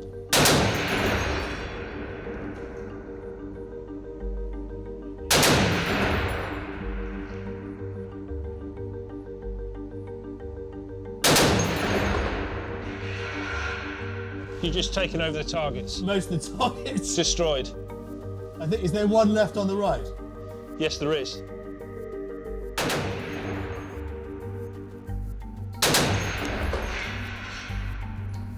I think that cloud of smoke means we've got it. Let's go and see what you actually have done. It'd be fascinating to see, won't it? But you get a real idea of the power of this weapon. I mean, that's a real thump, a real thud coming right through your body. You can feel the shockwave. You could actually feel it in the aircraft when you were firing the cannon and the 50 caliber. That's incredible. And of course, here we are in the confines of this concrete range. The pressure wave, the shock wave, feels all the more. Right then, let's go and have a look.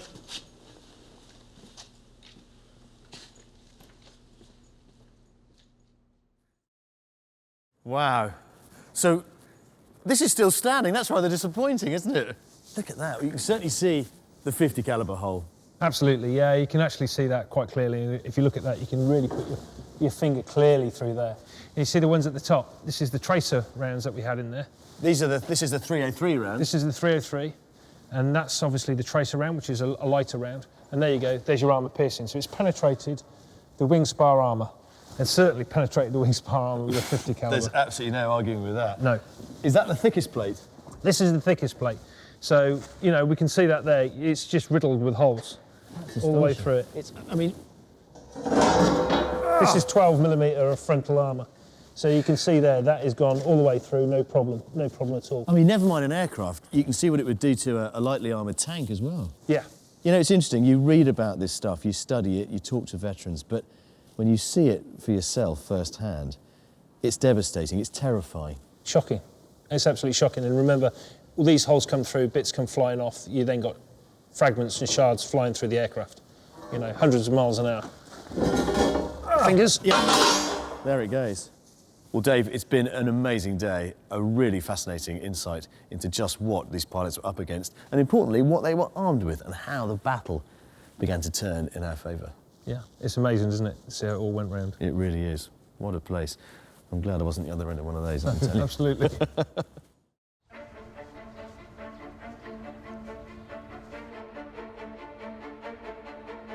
You know, much of wartime Bigan Hill has sadly disappeared, but this is a rare survivor. It's the original dispersal hut that pilots would have gathered in and around, playing cards, reading the paper, trying to relax as they waited for the call to scramble.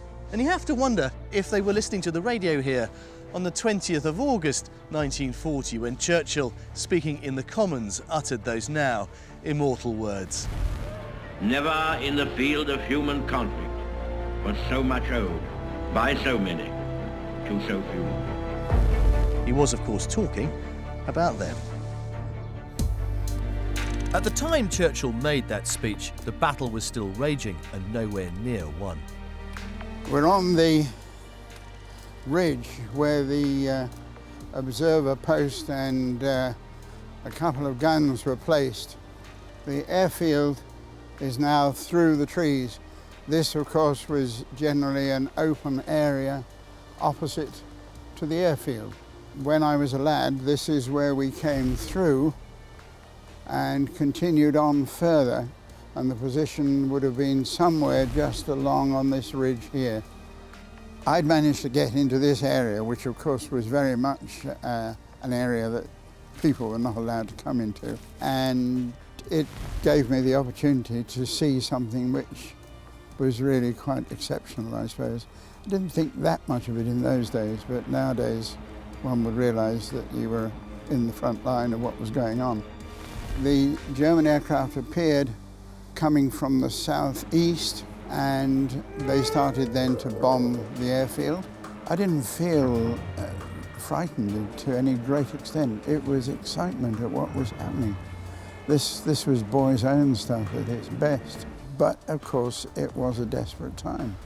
And I think as the months rolled on and the Blitz started and we were bombed out of our house, 3 times they came along and repaired it, and 3 times we had to leave.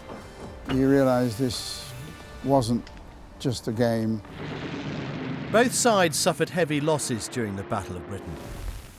In just 17 weeks, nearly 1,900 Luftwaffe planes were destroyed, with over 2,600 casualties.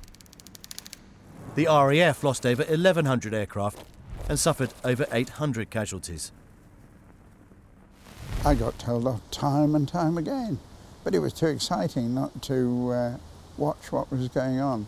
But of course we were winning, you see, and when you saw a German aircraft fall away, you didn't think of the people who were in it, you just thought that's one less, and we were winning.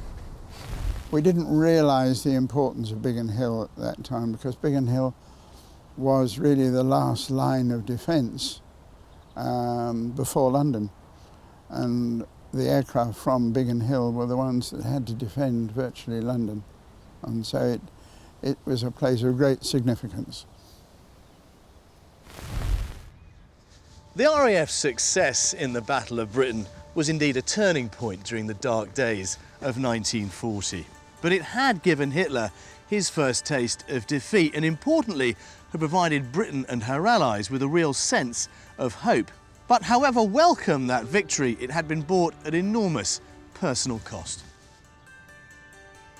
Bigan Hill was given the nickname the strongest link for the role it played. However, countless others also did their part in thwarting the invasion. The Royal Observer Corps, the women of the WAF, the Blenheim bombers who destroyed the invasion barges, to name but a few. The chapel at Bigan Hill holds many memories. This case contains Bigan Hill's Book of Remembrance, and it's inscribed with the names of all 454 aircrew who lost their lives throughout the war flying from here. It's currently opened on the 19th of July 1940, and it records the fate of too many of 141 Squadron who flew defiance during the Battle of Britain. Their rate of attrition was so high, following this day, the squadron pretty much ceased to exist.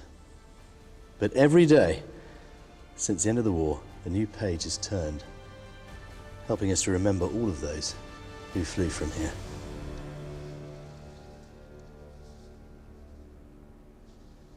Well, this is known as St George's Room here at the chapel at Bigan Hill, and it commemorates in these stained glass windows the ground crews that the pilots held in such high regard. This one is dedicated to ground control. Here we've got the WAFs leaning over a plotting table with a map of the south coast, and above them their controllers. And in these little panes, the radar masts, that key component that really helped in the Battle of Britain. And this one is dedicated to aircraft servicing. Ground crews, their aircraft and their pilots often had a very close relationship. Here we've got a crew working hard to keep this particular Spitfire in the air. Looks over under the careful eye of a sergeant. And then this one is dedicated to those who packed the parachutes. These really were people you'd want to depend on. You survived one of the riskiest jobs that the war could offer any young man. How did you do it?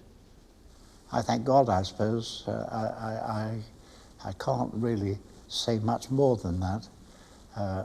Fortune was on your side, and you were very lucky, and you pick out fleeting glances, I think is the best way I can describe it. And sometimes it's the consequence of those fleeting glances which sticks in your mind. There are fleeting moments, and it all happens very quickly. You visit the chapel here at Bigan Hill regularly, Rodney. What does it mean to you? I would hate to miss it, and obviously the day will come when I'll no longer be alive to enjoy it. But all the while I am, and I'm now 92 years of age. I'm very lucky to be able to enjoy it. As 1940 developed, the fighter pilots came into their own in the public consciousness because of the Battle of Britain. And for all the horrors and dangers they faced, their life was often portrayed as glamorous. Did you ever see that? Did you ever recognise that? Did it inspire you? I wouldn't see it as a glamour position. I would see it as a worthwhile position that you were able to do something and you were not completely lost. The Battle of Britain was the first major campaign to be fought entirely in the air.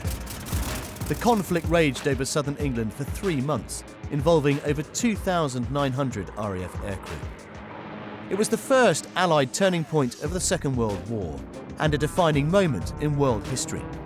The German plan to beat the RAF had failed, and so too had the invasion of Great Britain. You know, for many people, as an airfield, Bigan Hill is hallowed ground. Throughout the war, its squadrons and its pilots of all nationalities that were based here destroyed over 1,000 enemy aircraft. Its personnel collected over 200 awards for gallantry and skill in combat, but it is perhaps that summer of 1940 and its role in the Battle of Britain itself that has enshrined its place in the history books. The gratitude of every home in our island, in our empire, and indeed throughout the world, except in the abodes of the guilty, goes out to the British airmen who, undaunted by odds, unwearied in their constant challenge and mortal danger, are turning the tide of the world war by their prowess and by their devotion. For over a century, the legendary tales that have surrounded our great British airfields have inspired generations of people, including me, which is why I am on a personal mission to cross the UK to visit some of our most important airfields, to understand not just about their contribution to our past, but importantly, how many of them have helped define our future. From the UK's first flight, through to groundbreaking innovations such as carbon fibre and the jet engine, and the extraordinary effort spent on preserving our aviation heritage. Join me as I explore the story of the airfields that have helped shape Britain and the world.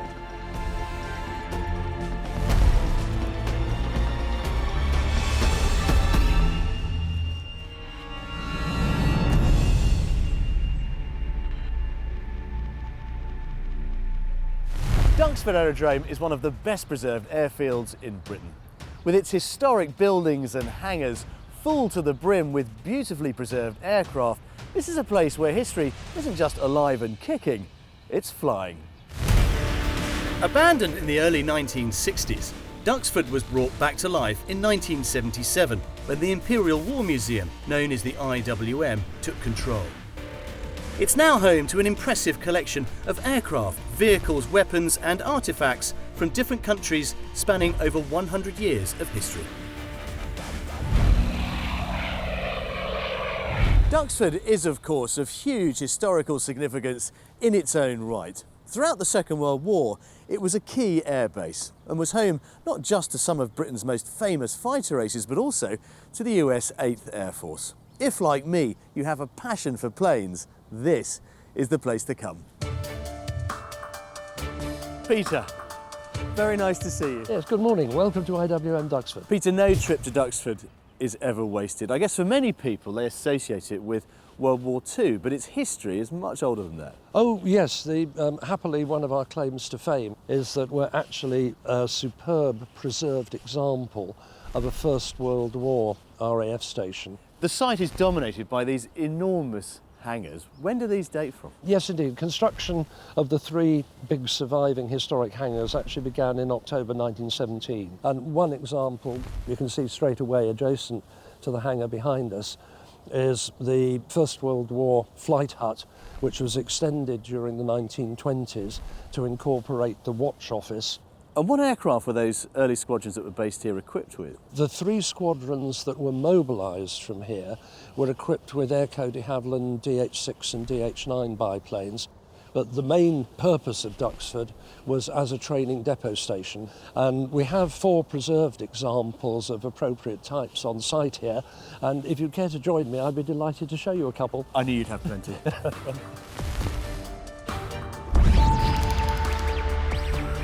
This is one of the 4 aeroplane types that the IWM has preserved, which date from the First World War. This is a Royal Aircraft Factory BE-2C, which were used on the Western Front for reconnaissance, artillery spotting and light bombing. Now, unfortunately, it was such a stable aeroplane that it turned out to be unsuitable. Too much of a target. For Western Front operations, yeah.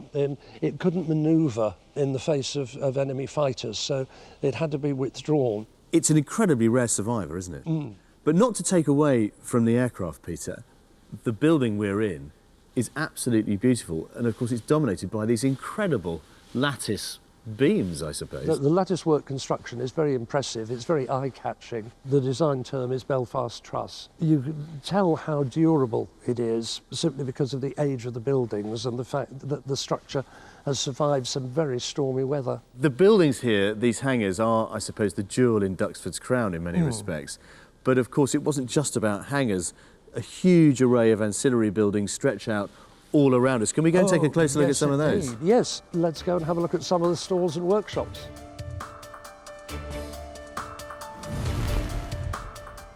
So along the road behind us, the green buildings were First World War storerooms, clothing stores, technical stores of different types. And what's this one with 1918 written on it? Yes, what looks like a chimney, it's actually a fume extractor, because this was one of the most important of the First World War workshops. It was the fabric shop where they did the doping, because they had to have a way of getting the fumes away from the chaps and the girls working. Well, the dope workshop was an infamous place to be, wasn't it? The hazard was recognised, and one of the counters, for example, was that the staff were given an extra milk ration.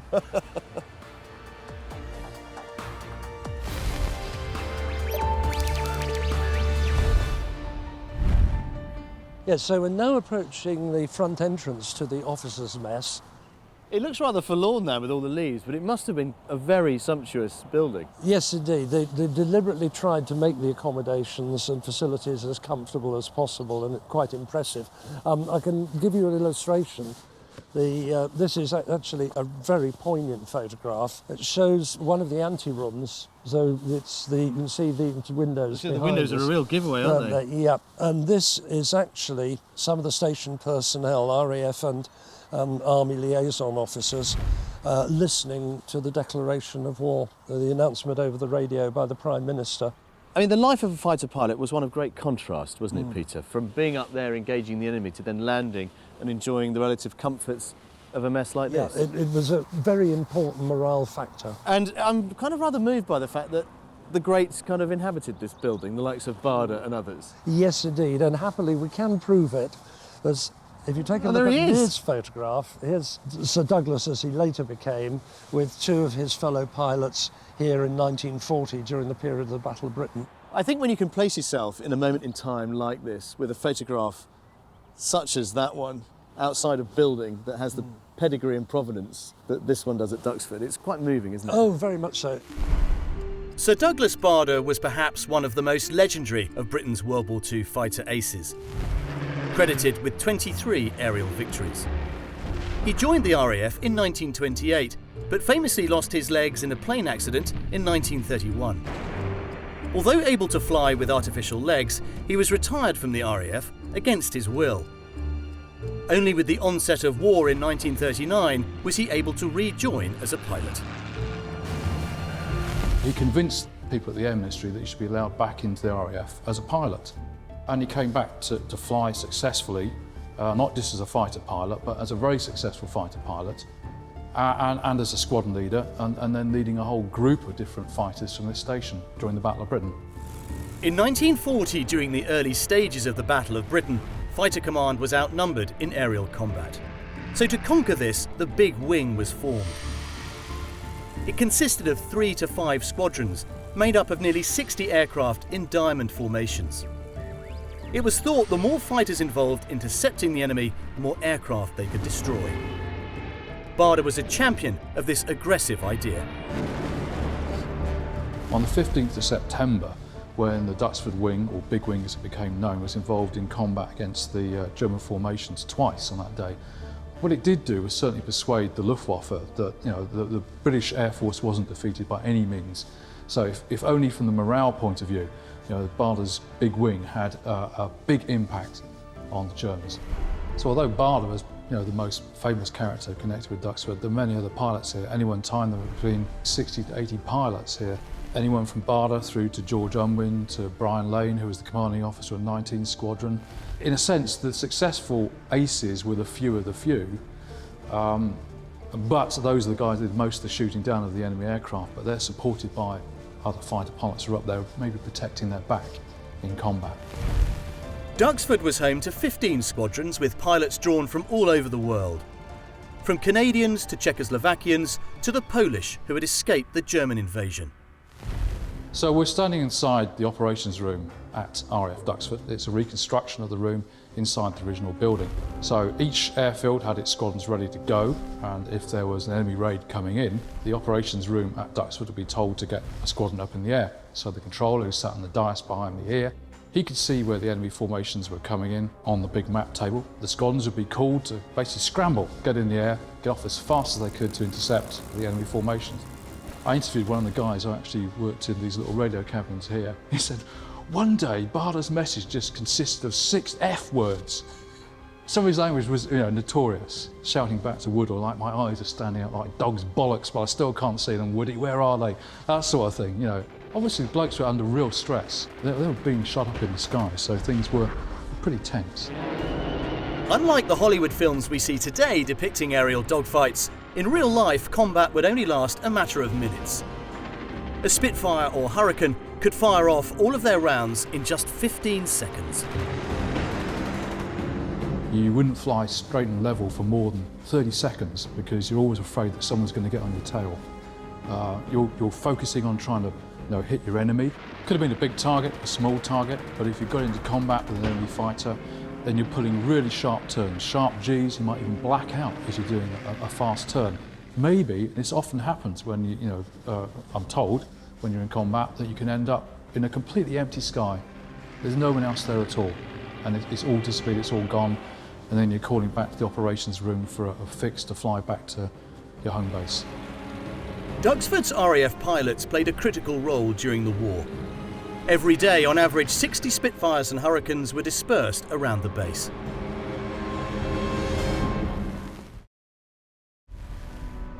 The collections here at Duxford are unrivalled, and this is one object that I think speaks volumes. This is Douglas Barder's uniform, complete with medal ribbons, including, of course, the Distinguished Flying Cross. And it's that level of detail here, that access to the men behind the machines, that really do make this place come alive. Today, Duxford's main role is in preserving our aviation history. Everything from photographs to buildings to aircraft. Now, not all items here at Duxford arrive in pristine working condition. Many have to be lovingly and painstakingly restored, and that happens over here. Wow, this is amazing. If you're interested in aircraft restoration, James, this really is an Aladdin's cave, isn't it? Yes, this is the Aircraft Restoration Company. We look after a fleet of around 40 historic aircraft, ranging from the P-51 Mustang, which is the Americans' finest fighter of the time. But what a place. I mean, everything that comes in and out of your doors flies. Yeah, every single aeroplane we maintain, operates and or restore will end up flying from here. And do you only deal with propeller-driven aircraft? No, not only propeller-driven aircraft, we also look after vintage jets, one of which is the F-86 Sabre A model, which is in the hangar at the moment. It's the oldest flying jet in the world currently. But the range of skills you have to master, from jet propulsion to propellers to varying types of airframe and materials, it's an enormous challenge. Yes, it is. It's huge, which is why we've started our own apprenticeship scheme, as there are no longer the skills around in this country for us to keep these aircraft flying. But just as an example, how many hours would it take a year to keep, say, that beautiful P-51 Mustang in the air? You'd be looking at around about 6 to 8 weeks of maintenance by a team of engineers, around about 4 or 5 weeks in the winter, and then a couple of weeks in the summer for oil changes and that sort of thing. But I gather that you don't just maintain and restore them, you also build a good number from scratch. Yes, we do. Let's have a look at that. As well as being a museum, Duxford is home to around 20 to 30 historical aircraft that are still flying.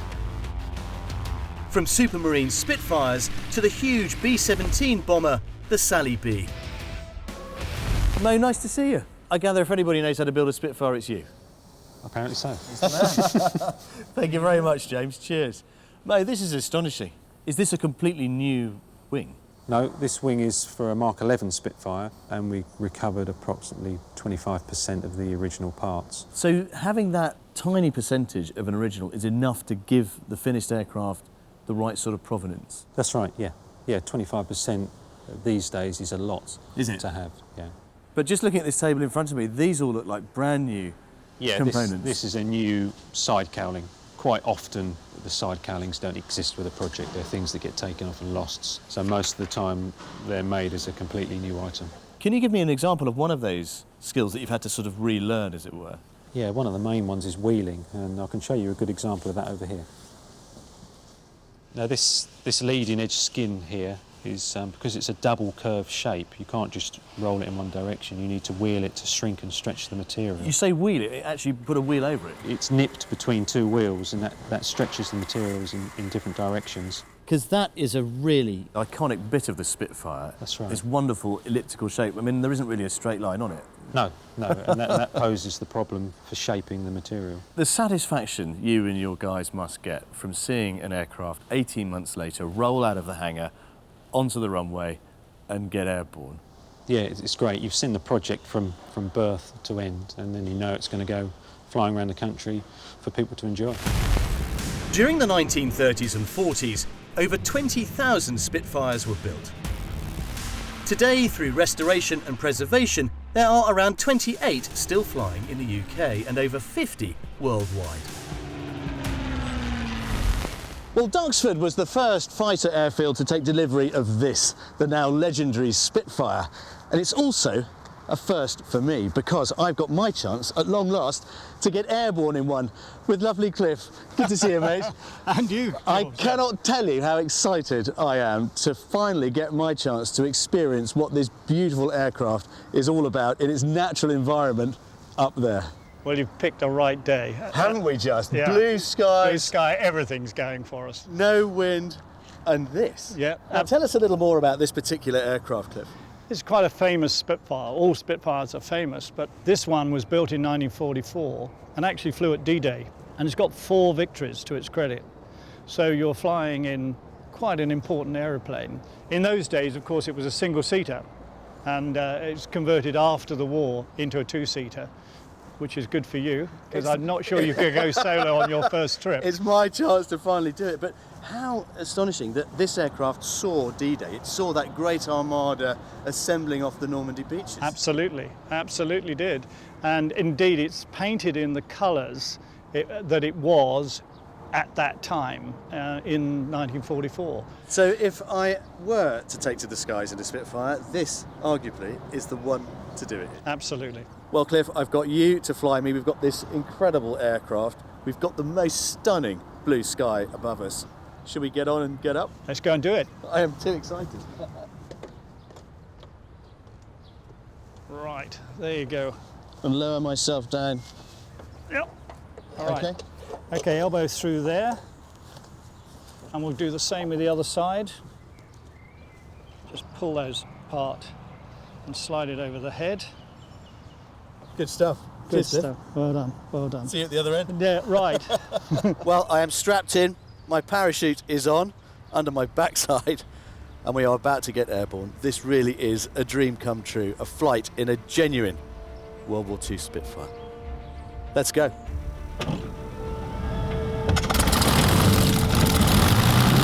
What a wonderful noise. Yes, isn't it a lovely noise? It 27 litres, Rolls-Royce Merlin, 60 series, 1600 horsepower.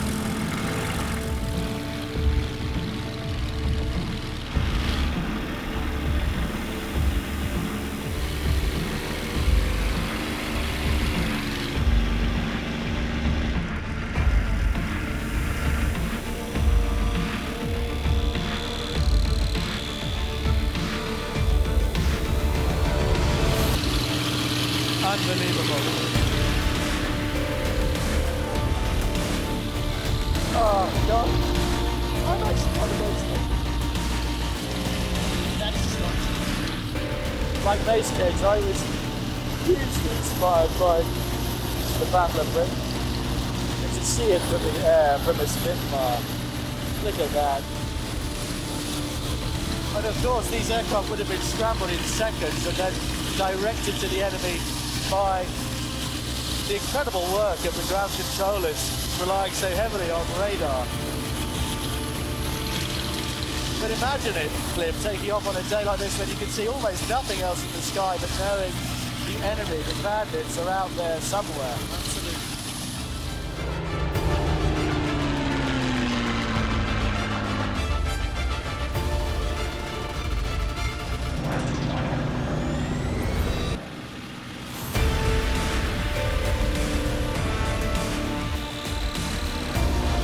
20 pilots talk of the aircraft being an extension of themselves. I can absolutely see what they meant.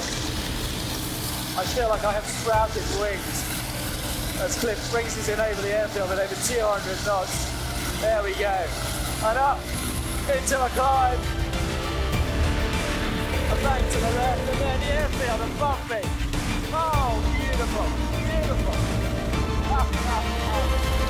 There we are. Oh, the grace of this aircraft has to be felt to be believed.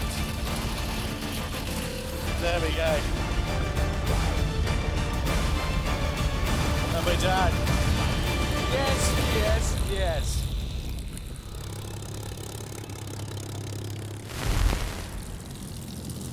Well, I've been coming to this airfield ever since I was a boy. I've watched the museum develop and grow. I never really thought I would ever get the chance to see it from the air or to see it from a Spitfire. But today really has been my lucky day. Cliff, thank you. Thank you very much indeed. Before operational bases like Duxford received their Spitfires, the pilots would need tuition, and this happened at training bases. But with most of the men at war, the role of maintaining the aircraft was left to the Women's Auxiliary Air Force. They weren't allowed to go into combat, but they did fulfill many ground crew roles, from radar to engineering. The men had all been sent off to operational stations, and the ones that weren't operational were getting short of mechanics. That's when they made the girls mechanics. When a pilot had done so many hours flying, operational flying, he had to come and have a sort of break and a retrain. And that's when we looked after the aircraft, and every time they flew we did a quick inspection where we changed the wheels and we did everything more or less the outside of the aircraft. Screwed things on and screwed things off and one thing and another. But when the pilot had to take it for a test flight, and he had the engines going. Two of us had to sit on the tail of the Spitfire because with the thrust of the props going round, it would have tipped up. So we used to sit on the tail until we turned into the runway, then you jumped off. Well, one girl didn't jump off. She was lying across the tail and got airborne. And when the pilot wanted to bank, or which is turned, he couldn't, because what they call the ailerons wouldn't work. So he had to get a emergency landing. And when he got landed, and this girl jumped off, the poor man was, he was terrified, he thought he'd killed her. By July 1943, the Women's Auxiliary Air Force had swelled to around 182,000, serving in over 110 different trades. The Supermarine Spitfire wasn't the only star to be based at Duxford. In 1943, the aerodrome was assigned to the United States Army Air Force, the USAAF, and it became known as Station 357. Within a few weeks of the Americans moving in, Duxford became a showcase for the 8th Air Force, with plenty of famous visitors. Well, what better place to dive into the archive, Carl, than here at Duxford Cinema? This is incredible footage. When did the Americans arrive here? The Americans arrived here in April 1943. You can see it on the footage there. This is shortly after they arrived, when the King and Queen visited. And they very quickly sort of made Duxford their home. You know, they very quickly changed the atmosphere. I suppose changed the atmosphere of the whole region, because you can't just plonk 2,000 guys down in the middle of the Cambridgeshire countryside for them to not have an effect. For many people, Duxford is synonymous with the Battle of Britain, and the American involvement here is perhaps a little bit unappreciated. That's right, and if you think about it in terms of the overall conduct of the war, Britain is on the defensive in 1940. It's very much a defensive effort, and Duxford is part of that defensive effort. But then when the Americans arrive, that very much signals that the war is going on the offensive, and of course that's what they're there to do. They're there to take part in that strategic bombing offensive. But I suppose they bring with them a great sense of optimism. Britain's been at war for several years, it's feeling the strain, and yet here come these new, young, fit, fresh-faced boys who are keen to re-energise the fight. There's a lot in that. I think particularly Britain had been at war for quite a long time. It was a bit war-weary, it was a bit shabby, and you know, these guys were coming over with an enormous amount of economic might. They could build 12,000 B-17s, build the fighters. But they also clearly bring a real sense of glamour and exoticism to Cambridgeshire. They brought a real sense of glamour, of otherworldliness. You know, it was called a friendly invasion, and there are two parts to that. Yes, it was friendly, but I guess for a lot of people it did feel like an invasion, because all of these people from a completely different culture were suddenly descending and having to mix and having to exchange their cultures in quite a sort of intensive way. But also a tide of celebrities to go with it. Absolutely. So not only did many of them sound like film stars, some of them were actually film stars. So people like Clark Gable, Jimmy Stewart, all doing their bit. You know, and then of course you had celebrities who were deliberately flown over to entertain the troops. So people like Bob Hope, people like Bing Crosby. But I'm reminded of that great phrase that emerged from the American invasion, if you will, of them being overpaid, oversexed, and over here. I think one of the most interesting responses I saw to that was an American who said that the Brits were underpaid, undersexed, and under Eisenhower. Yes, of course. To pay tribute to the 30,000 American airmen who gave their lives flying from UK bases, the American Air Museum was opened at Duxford. It's home to an impressive array of American aircraft from World War II to modern day.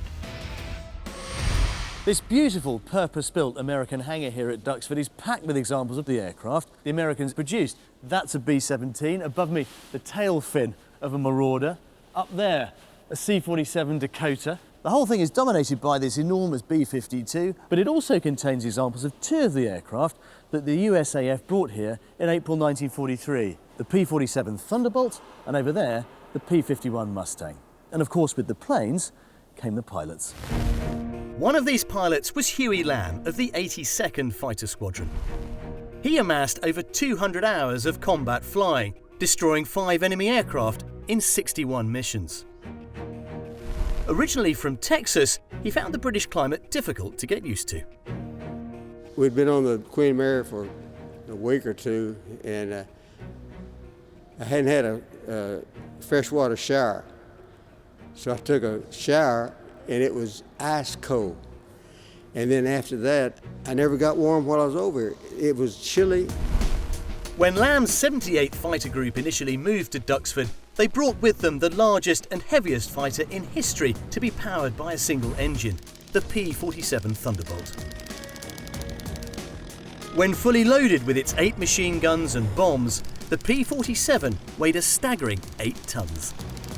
When we got over here, we had a different opinion of the P-47, and the reason was that they used 100 octane gas here, and when we were training, they used 80 octane. So it made that much difference. It's just amazing how much difference, and we really respected the ability of the P-47. And we also had a very good high-altitude airplane with a big supercharger and an excellent low-altitude airplane for strafing and ground work. In 1944, Lamb made history as only the 3rd 78th Fighter Group pilot to down the world's first operational jet-powered fighter, a German Messerschmitt 262. The kill took place during one of many low-level strafing missions, and although they were effective in destroying enemy targets, they also made the attacking aircraft vulnerable from the ground. You know, it's hard to imagine, but most of the people that were in our outfit wanted the dangerous missions. January, February of '45, we got a new CO, Colonel Gray, and he went up to headquarters and he said, I'm gonna get you guys some good missions. That meant get some action. And so we got some good missions after that.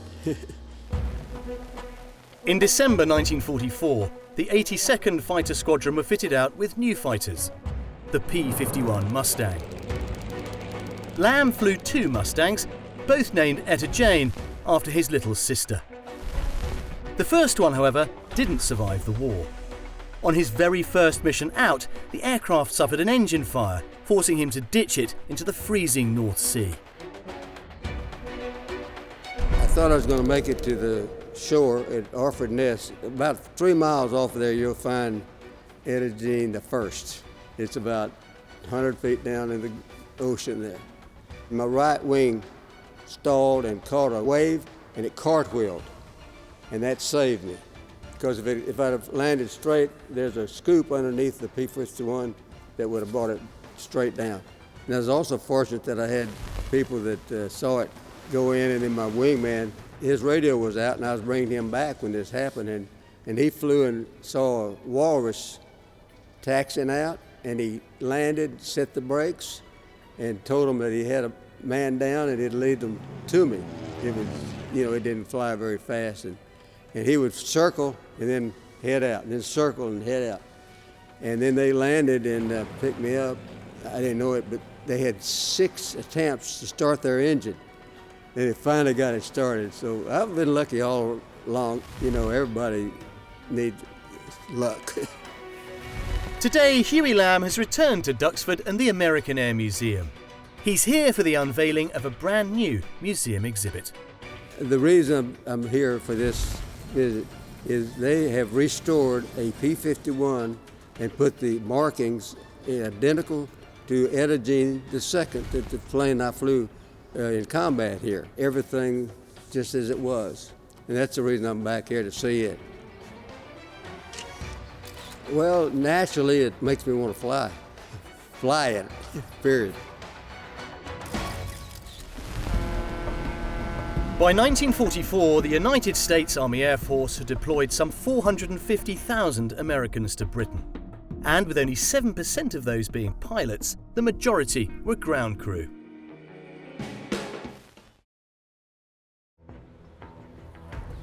The American invasion that had swept across Britain, filling the country with thousands of young men, brought with it the possibility for tension. And in a bid to try and iron it out, the American authorities issued their troops with this: Instructions for American Servicemen in Britain, 1942.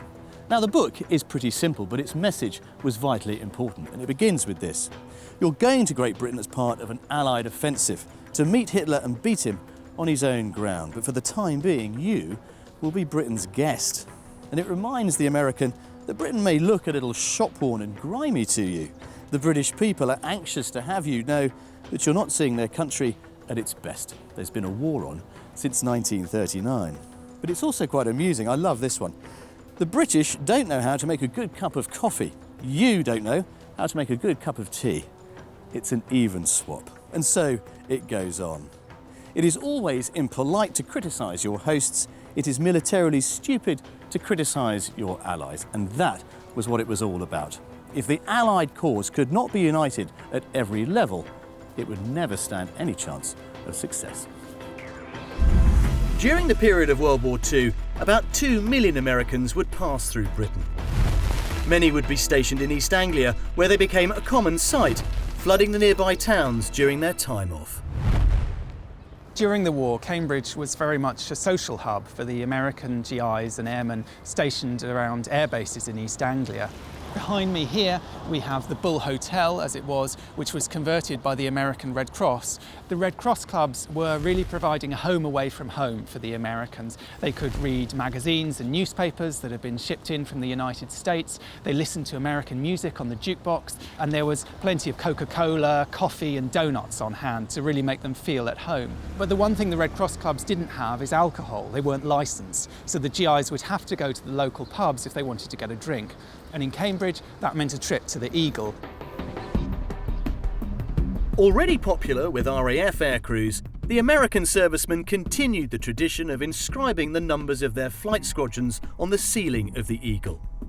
Using lighters, candles and lipstick, the Americans left their mark, but it was their personalities that left a stronger impression. When the Americans first arrived, there was a certain degree of suspicion about them coming from the British people.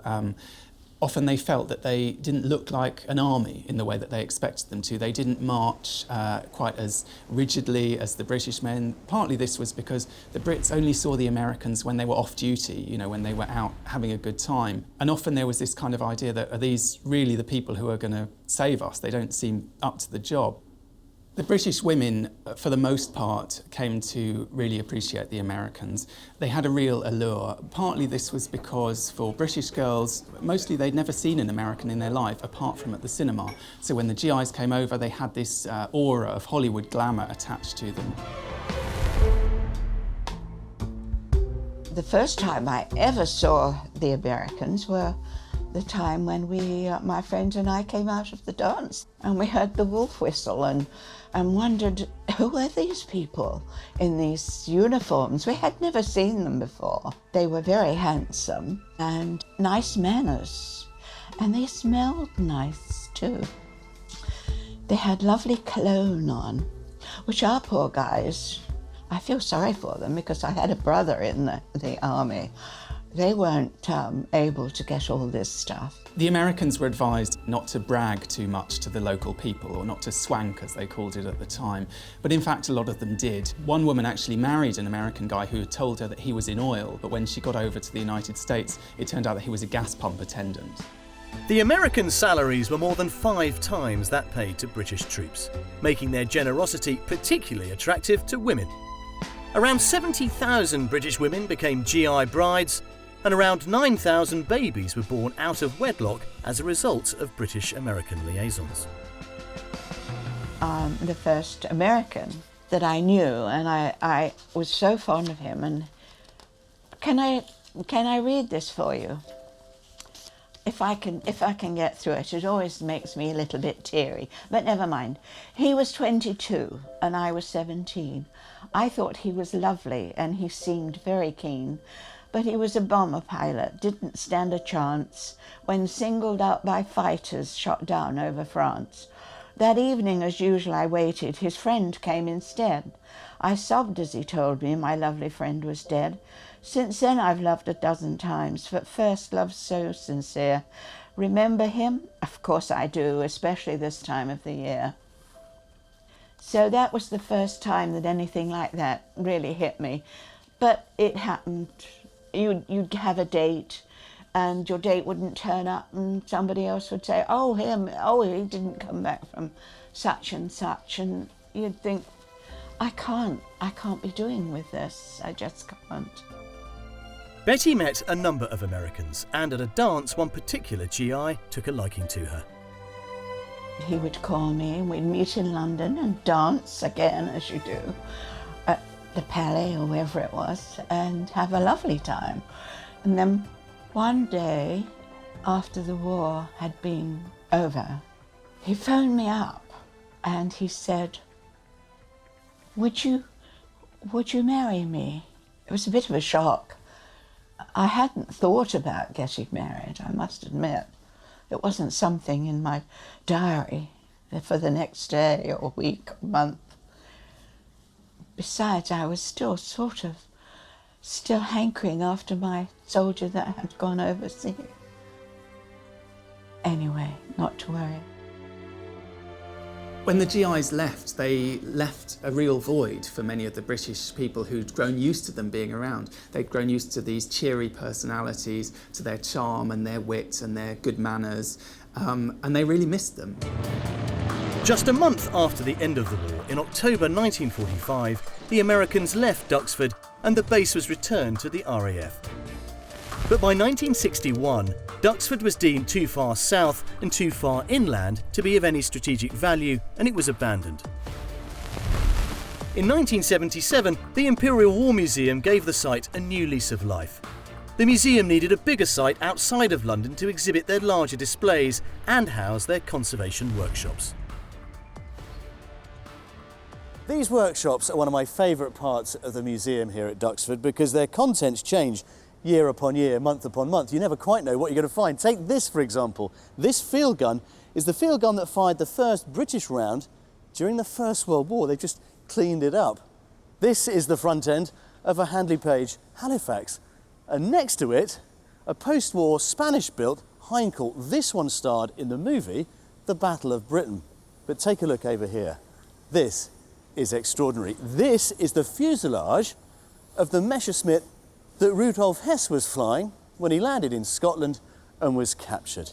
But of course, it's not just the old stuff they deal with here. You'd be surprised at some of the new material that's coming through every day. This is perhaps my favourite part of the museum. You get to see all the jewels in the collection passing through here at some point, don't you? As well as preserving the aircraft and the vehicles that we work on, we're trying to preserve the skills so that we can maintain these objects as they should be maintained. Now, I can't help but notice Huey Lamb's Mustang sitting over there. In half. What's going on over there? Right, what's happening with this aircraft? We're going to be suspending it when we refurbish the American Air Museum next year. So on this aircraft, because there is a natural joint in there, we've separated it. We're going to put in a fish plate, reattached to the empennage, so we just have a small loop protruding above the fuselage, and then we can suspend it like that, and it's less intrusive than a lot of systems you'll see. So what's the biggest project that's come through your hands here? The biggest project I personally dealt with is the B-52.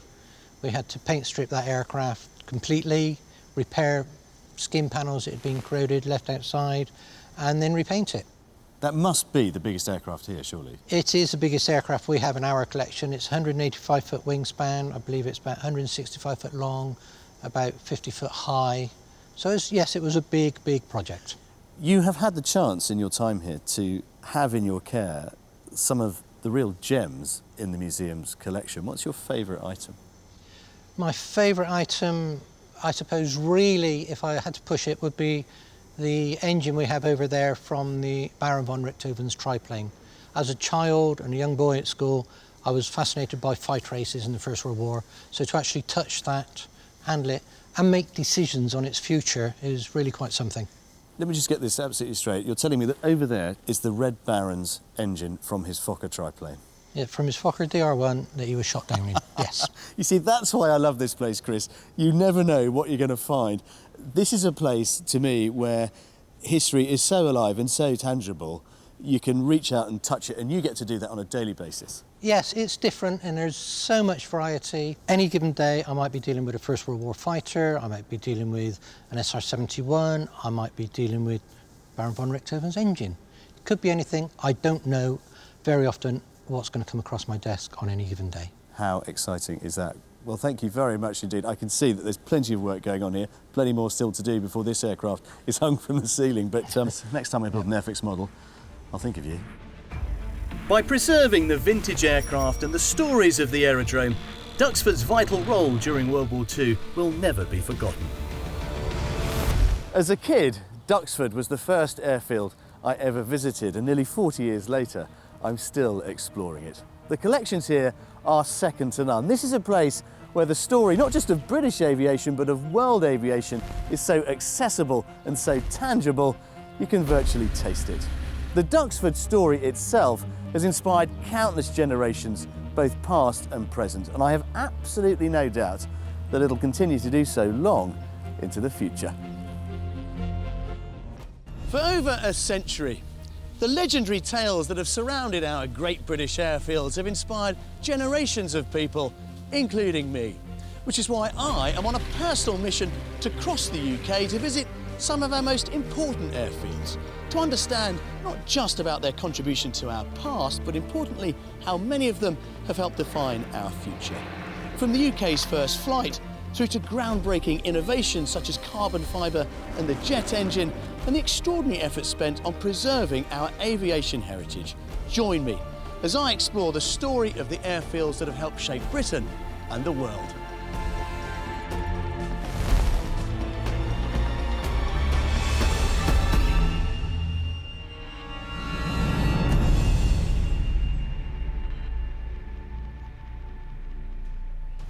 This is Stowe Maries in Essex, and it is the most complete surviving example of a First World War aerodrome anywhere in Britain.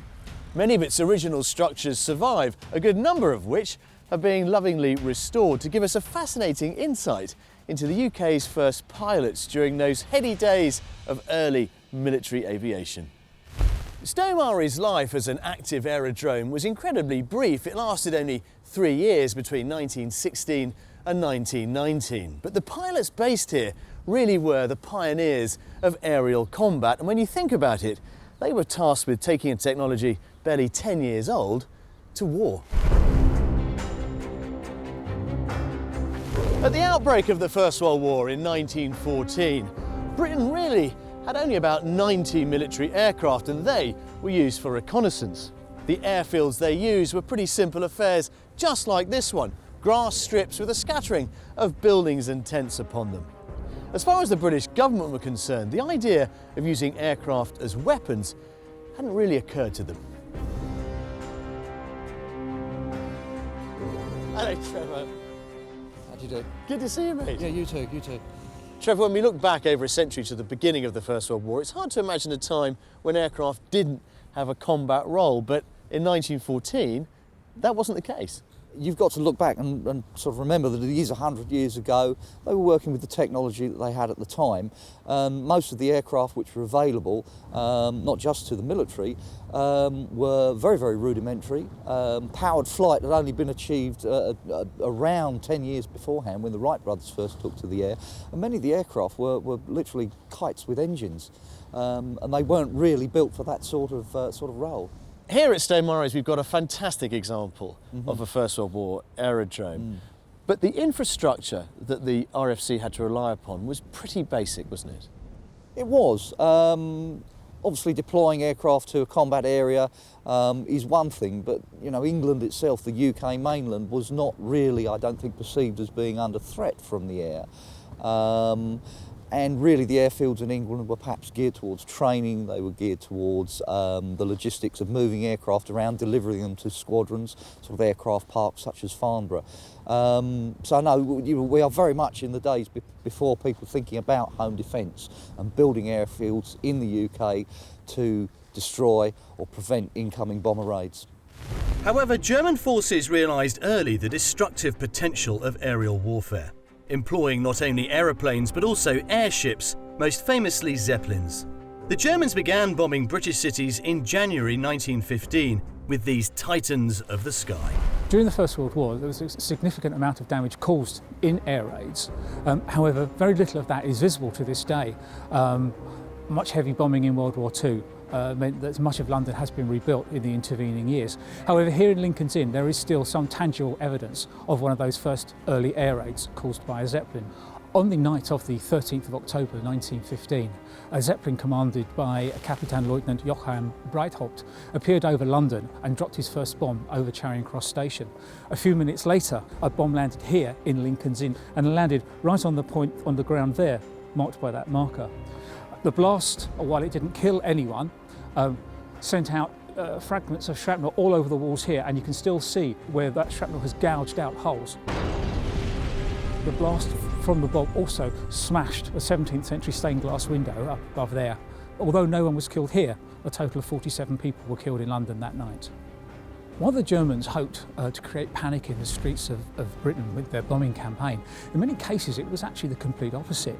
People were fascinated by this wholly new experience. Many people had never seen an aeroplane, certainly never seen an airship.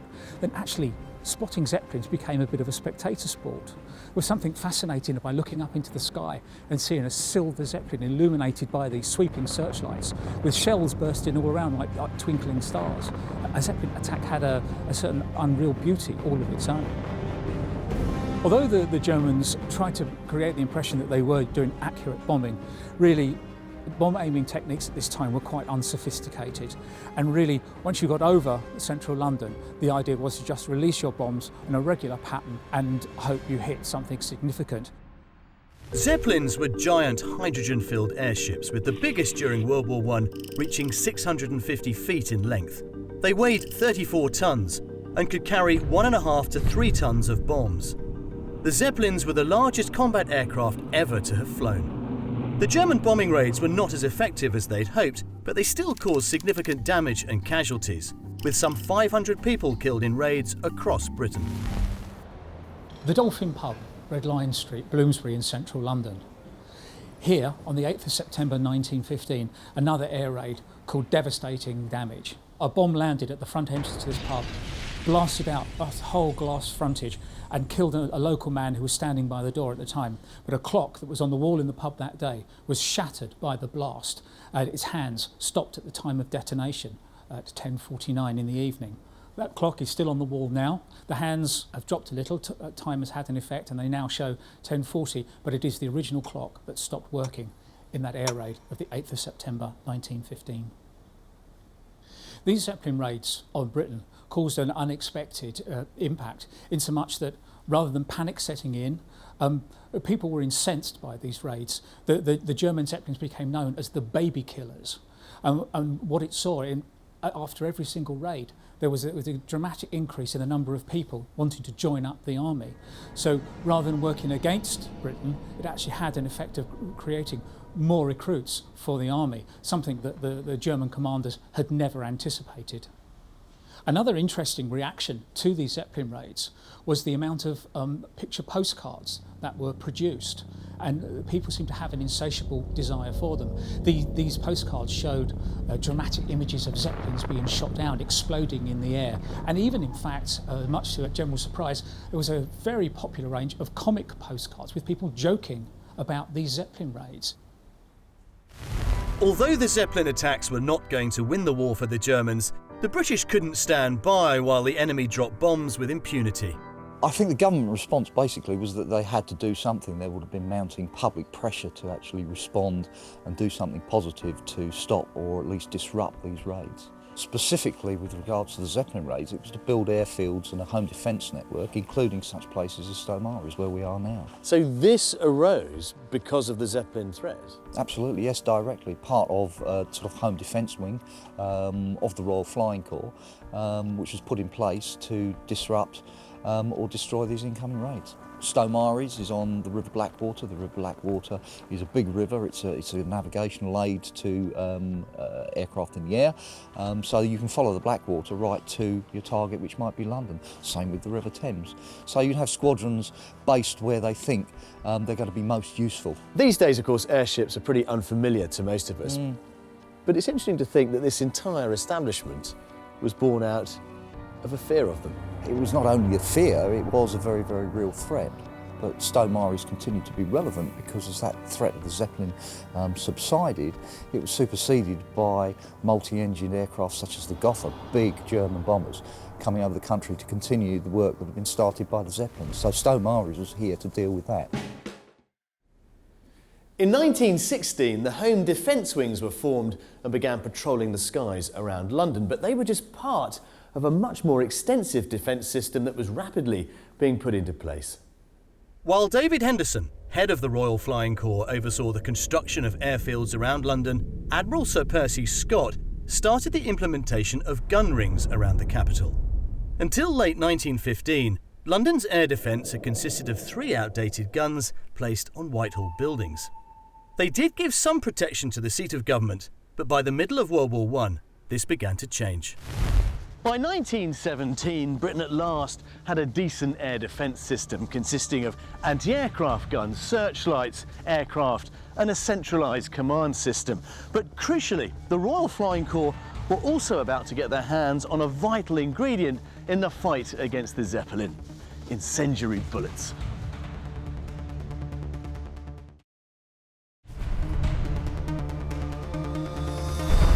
Dave. Hi, Jules. How are you, sir? Nice to see you. And to you, sir. Look at that, that's a beauty. Yep. Tell us what we're looking at here. First World War Vickers machine gun. Standard 303 machine gun of the British Army in the First World War. Now, you would think that shooting down an enormous airship with a machine gun like that would be a fairly straightforward operation. You would think so, wouldn't you? But it's not quite that straightforward. The problem is inside a structure of a Zeppelin, you have cells, sort of represented like this black bag here. That's basically what it is. Several of these cells inside the airship structure. And they're full of hydrogen? These are full of hydrogen. They support a skeleton frame, which has got a skin over it. And these little bullets passing through there, it's so small, they are so tiny. All you're going to get is very, very slow leaks. It's even slower than a slow leak on your car tyre. It's just too small to make any real difference to that cell. I mean, obviously this is a representation of a hydrogen cell from a Zeppelin, but yeah, this it's somewhat underscaled. A genuine 303 That's a round. genuine 303 round, standard ball round. You're right, it doesn't look like it's man enough to do the job at all, does it? No, and if you can imagine this cell being the size of this room, travelling through there, wow. And that's one cell. Now, the experiment today is going to illustrate how hard it was to shoot down a Zeppelin, and importantly, how we managed to tackle the challenge head on. What's at the end of the range there? That looks like a camping tent. Well, that's our Zeppelin down there, but inside we've got our hydrogen cells. And what effect do you think these are going to have? What do you think? Is it going to go bang? We'll see. We will. And we get to fire this, well, beautiful antique Vickers. Yeah. Yeah. Right then, let's have a look. OK. What we're going to do is you're going to fire it and you're going to put a 10-round burst into that tent and you'll just see what happens. In one go? In one go. Right. Right, let's do it.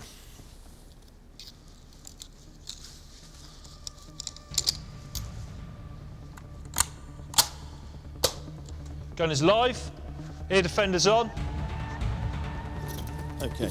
In your own time, go on.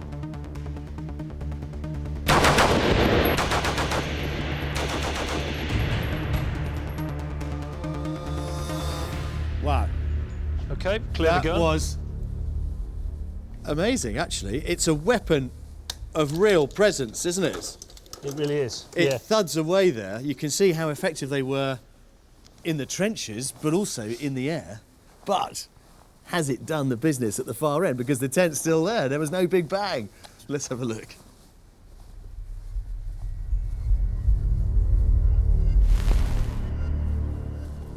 Well, it hasn't made as much of a mess as I thought it would, to be honest. Little spots there, aren't there? Soft skin. Let's have a quick look round, see what happened to the cells inside. Oh, look, there's a little tear there. That is a bit more dramatic. And hopefully in here is our mock-up hydrogen cell. Oh, there. Well, there you go. It's obviously got holes in it, and you can feel it coming out there. So that demonstrates perfectly that a normal round, a normal bullet, really isn't going to destroy a Zeppelin in the way that we might have imagined. Not. The incendiary round is the thing that really turns the tide against the Zeppelin. Why? What happens there, you've got a burning element. It's a tracer, basically. That burning element is obviously spitting bits of spark out behind it. Now you've punctured the inner and outer envelopes of the Zeppelin, what's going to happen is the gases are going to mix. You've now got an ignition source, and once you hit that with 2 or 3 of these rounds, you're going to get an explosion. So if we were to fill these once again Yep. and fire a tracer round at it, that would be quite dramatic. I think you find it's a lot more dramatic. Shall we? Now let's try it.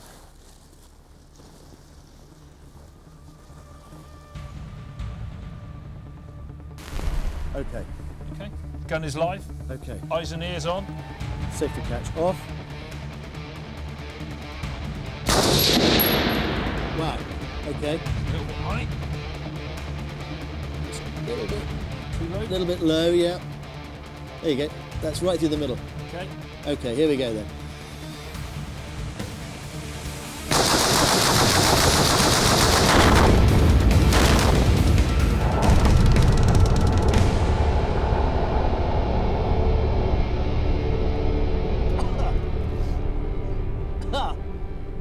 Wow, that was astonishing. The shockwave from the explosion at the other end of the range has come barreling up this concrete tunnel. So now you know what it's like to shoot at something that is very explosive in gas. And that was a tiny, tiny target. Yes. Imagine hitting a full-bane Zeppelin. Yes, when you hit hydrogen, it's going to burn very rapidly. So you're going to see the cells just keep burning and burning, and hydrogen normally burns invisibly. Well, Dave, that has been a fascinating insight and a real demonstration of just how effective experimental archaeology can be in understanding the challenges of the past and how best they were overcome. Well done, you. No, well done you. You hit the target.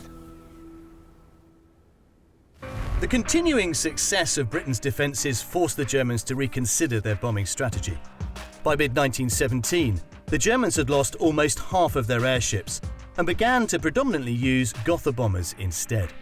In 1916, there were still 126 airship raids on the UK, with only 28 raids by aeroplanes. That statistic drastically reversed in 1917, with 341 aeroplane raids and only 30 by airships. By replacing standard bullets with ones that burned and could ignite the flammable gas in the Zeppelin, the British were able to defeat the world's first strategic bombing campaign. The pilots here at Stowe Murrays were taking on the Zeppelins and the Gothas in essentially reconnaissance aircraft, but over the front lines in France, a completely new machine was beginning to dominate the air war, the fighter. Whilst repurposed reconnaissance aircraft based here at Stowe Murrays may have been sufficient in attacking large, slow-moving targets such as Zeppelins and Gotha bombers, a whole new type of aircraft was needed to counter the enemy's growing aviation developments. At the start of World War I, the RFC deployed various aeroplanes including BE-2s and Avro 504s. These aeroplanes were only seen as useful for observation and reconnaissance. With a crudely attached machine gun or armed with explosive darts, these aircraft would later be used against Zeppelins. But when it came to evading and attacking other aeroplanes, these stable, slow aircraft had no chance. The aeroplane here, the Avro 504, was probably one of the best training aircraft that we developed during the First War. It was also ideal as a reconnaissance aeroplane. You could have a pilot and an observer in the airplane. That observer would be either taking notes or he would taking photographs, or in some cases was using simple radio to relay information to the ground. Their task was to observe the enemy, scouting artillery locations, trench positions and troop movements. Toward the beginning of the war, these aircraft could go about their business relatively unopposed. So most early reconnaissance aeroplanes were unarmed. It may be that the observer carried a revolver, but generally speaking, the idea was to go and observe the enemy without having to concern yourself with defending your own aeroplane. The effectiveness of these reconnaissance flights meant that some pilots began to feel that it might be wise to try and down the enemy aircraft. The guns were initially issued to the officers for self-defence if they went down. Only after they started, the Germans started it apparently, taking pot shots at the British trying to take photographs. The British actually complained to the German High Command and said, this is not on, we're trying to take photographs, we're all officers, and your guys, you're meant to be Prussian officer corps, are shooting at us, how rude. The German response was just to shoot back more. I mean, it's war at the end of the day. Once the British understood that, that's when the The arms race really started then. In this drawer we have probably the first weapon used in aerial combat, although it wasn't designed as a weapon, is a flare pistol. But at some point some bright spark thought, fires a distress flare, incendiary, planes are made of wood and canvas. I wonder what happens if I fire it at a plane. Bang. So that was probably the first weapon ever to be used in aerial combat. It didn't work, but you know, that's what started it all really. The standard British pistol at the time, or the most common, was a Webley revolver. It's reliable, there's nothing to go wrong. For a pilot who's controlling an aircraft, point and shoot. It's a heavy bullet, it will go through canvas, it will go through wood, which the planes were made of. There's not a single recorded instance of a plane or a pilot being downed or injured or anything with a handheld weapon. You're in a plane, it's vibrating, it's juddering, there's 200-mile-an-hour winds rushing past you, you're freezing, you're choking on the fumes, someone's trying to kill you. Just doesn't happen. When they worked out that the pistols really weren't cutting the mustard, they moved over then to, well, let's take up the rifles. They're powerful rifles. So we have something like the British standard short magazine, the Enfield. It's an excellent weapon. It's a 10-round magazine, a bullet that has a range of a mile in the ideal conditions. It'll go through a brick wall, it'll go through a tree. But you put the magazine in, you load the weapon, bang. How are you going to fly the plane? Again, not a single recorded incidence of it being an effective weapon with regards to aerial combat. As an infantry weapon, fantastic. The enemy very rapidly realised that they could protect their forces by denying that reconnaissance. The Germans developed aeroplanes with the specific purpose of shooting down reconnaissance aeroplanes. We realised very rapidly that this was beginning to happen. Designers back in the UK knew what they had to do. They had to produce more manoeuvrable aeroplanes and aeroplanes that were more sensible in terms of operating machine guns. The pistols don't work, the rifles don't work. What do we use? The machine gun is the obvious choice. Rapid rate of fire, fires a rifle bullet, high destructive power. The British opted for the Lewis gun, great gun, 47-round magazine, fires the powerful 303 cartridge, but you've got a propeller and you don't want to hit a propeller because if you do, the plane falls out of the air, no point. So what the British did was they mounted the Lewis gun up high above the pilot. They tried putting it on the wings, which bent the wing. What was really needed was a gun mounted in front of the pilot, which could fire without hitting the propeller. In July 1915, the Germans were the first to achieve it, using an interrupter or synchronization gear on their Fokker Eindecker. The propeller and the machine gun were synchronized in order to ensure the machine gun would only fire when the propeller blade was not passing in front of the gun's barrel. It gave the Germans a huge advantage, and it took the Allies over a year to catch up and develop their own system. So the British then moved over to the Vickers. Heavy machine gun fires from a closed bolt mechanism, which means it's much more easy to develop an interrupter system for a plane. By the autumn of 1916, Britain had finally developed its own interrupter gear, enabling them to mount a Vickers gun right in front of the pilot. So once the British finally had the hydraulic interrupter mechanism sorted, they had the Vickers heavy machine gun, the air-cooled version, a fantastic weapon. Pilots who at last had a system they could trust and use and come off of the Lewis and the Foster mount and have a weapon which was mounted in front, which they could get behind, instinctively fly the plane, get behind the weapon, fire, engage the enemy.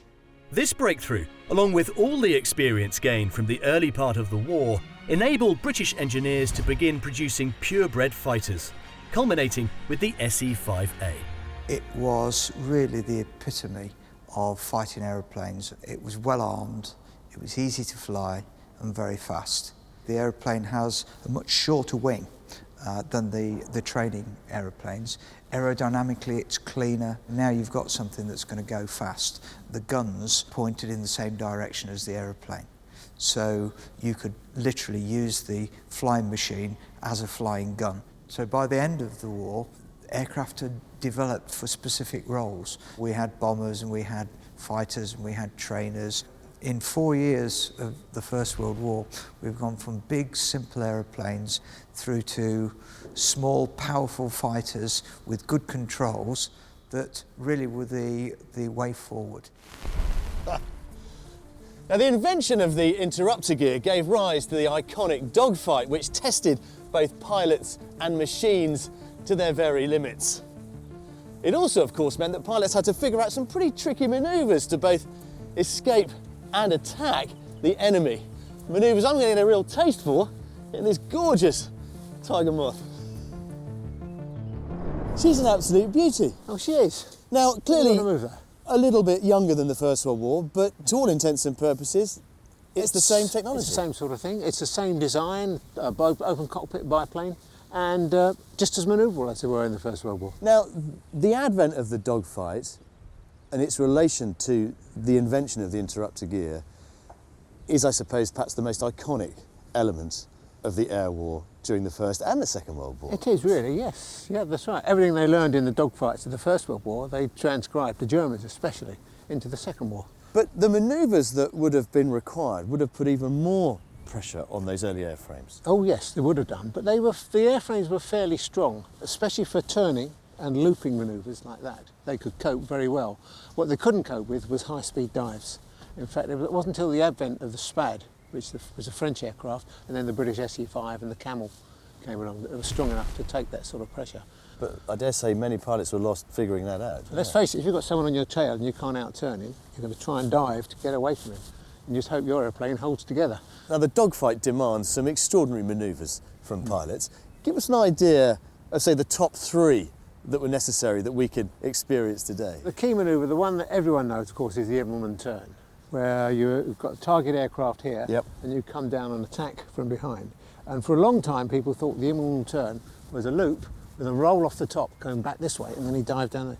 But the aeroplane that Immelman had, a Fokker Eindecker, only had wing warping instead of ailerons. So it hadn't got the roll control to do that rolling manoeuvre. Okay. And we suspect what he probably did was pulled up and did a big wing over like that. And then kind of slid back through the air. Yeah, back down around this way. So I'll demonstrate that to you, and we'll see how that looks. So the Immelman turn is the first. What's next? The other one was the brake into the steep turn to come round sideways into him that way. So you fired your guns, or rather he's firing at you.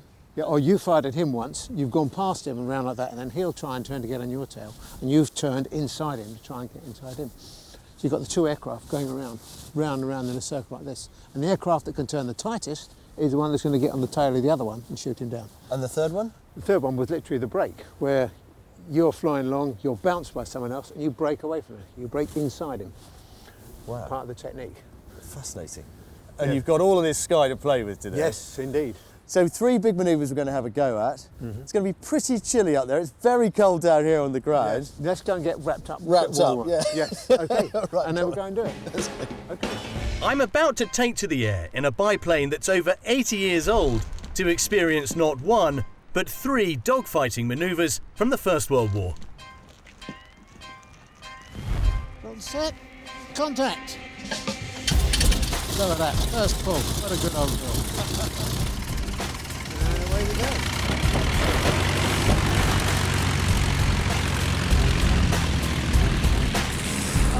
That was great. It's incredible to be flying over this unique First World War airfield. So that is a Zeppelin's eye view of their route to North London. That's amazing. So the first bit will be the wing over. Yep. Okay. Then we're going to the steep turn. And then after that the brake. Right.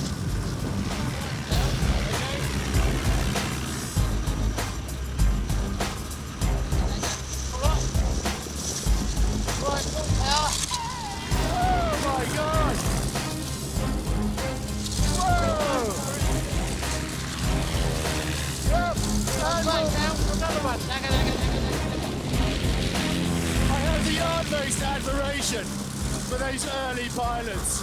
I mean, just the business of flying, let alone avoiding or catching the enemy, just astonishing, really. We're going to the steep turn. Okay. So we're trying to... Oh, there's a G. Oh, there it is. There it is. Yep. Yep, there it is. Absolutely on a sixpence. Oh, my God.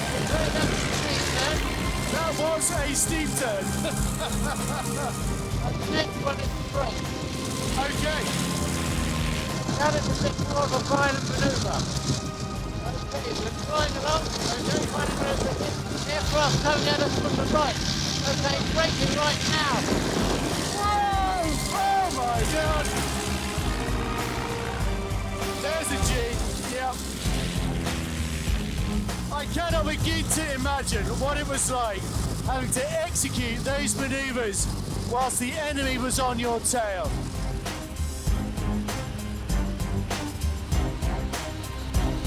There we are, now it's coming off. We are gliding now into this wonderful, ancient and oh so historic airfield of Sto Maris. Wow, well, Chris, if I can just loosen my harness. Astonishing, mate. But how pilots were able to execute those manoeuvres at far greater speed, taking far more risks than we were, whilst trying to attack and escape the enemy. And they had no armour plating or anything, all they had was a sheet of canvas protecting them. Well, that wing overall, the Immerman turn, he certainly deserves to put his name to that one. It did indeed. The only thing we haven't done yet, mate, is have a cup of tea. That's the best thing you've said so far. Let's go and do it.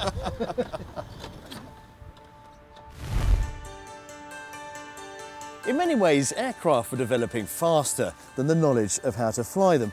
All the pilots that lost their lives flying at Sto Maris did so in accidents, but some did survive the war and went on to become legends. This is the grave of Claude Ridley. He once was the commanding officer here. He died in 1942, a much decorated and feted officer, but he chose to be buried here amongst his former colleagues. Although not as famous as some of the other British pilots, aces like Edward Mannock, James McCudden or Albert Ball, Claude Ridley's flying career was spectacular. He had been wounded in the foot in aerial combat and he was brought back to this country to recuperate, and as part of that recuperation he'd gone down to a small airfield called Joyce Green. While he was there and on patrol one evening, he found a Zeppelin returning from a raid on London along the Thames, and he managed to engage that Zeppelin with some machine gun fire. It gradually deflated and ended up in the North Sea. So for that, he was awarded the Military Cross. When he had recuperated, he was sent back out to France. He was part of the cadre of that, of officers, experienced officers, and part of their duties was to drop spies behind enemy lines. He would normally reconnoitre an area the day before, knowing where the spy had to go. He'd pick a spy up and then he would fly him across the lines, find the area that he reconnoitred the day before, drop the spy off, and that was the end of his mission. On the last occasion that he was able to do that, he found that the engine on his aircraft failed, so both he and his spy on board had to escape across the whole of occupied Belgium. He made copious notes on what was going on behind German lines. He was captured briefly on a tram in Belgium, but managed to escape from his guard again. He jumped from first floor windows when the Germans were coming in the bottom ground floor, and it was a whole boy's own adventure escape.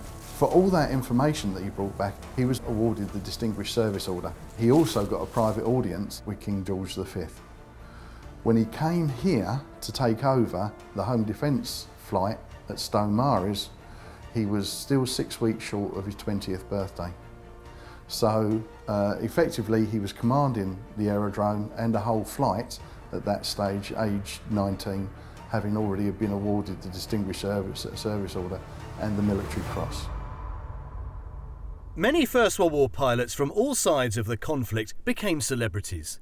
Their endeavours seemed more alluring than those of their compatriots on the ground. The hero worship throughout the beginning of the First World War started because aviation was such a new subject. The young men that did it appeared to be dashing, especially the fighter pilots, and the whole series of myths surrounded what they were doing because nobody really understood it. The most famous example that everyone accepts now is von Richthofen. His legend grew very quickly during the war because the Germans saw a huge propaganda use for it, with the news coming back from the trenches being so utterly appalling and the casualties in the trenches. I think there was a chance for the propaganda machine on all sides to kick in and pick on a subject that would take the public's mind possibly away from that. But if you can wrap it up in this aura of gentlemanliness and being knights of the air, it has a much greater resonance with the public than talking about sitting in the trench and the mere slaughter of what was going on.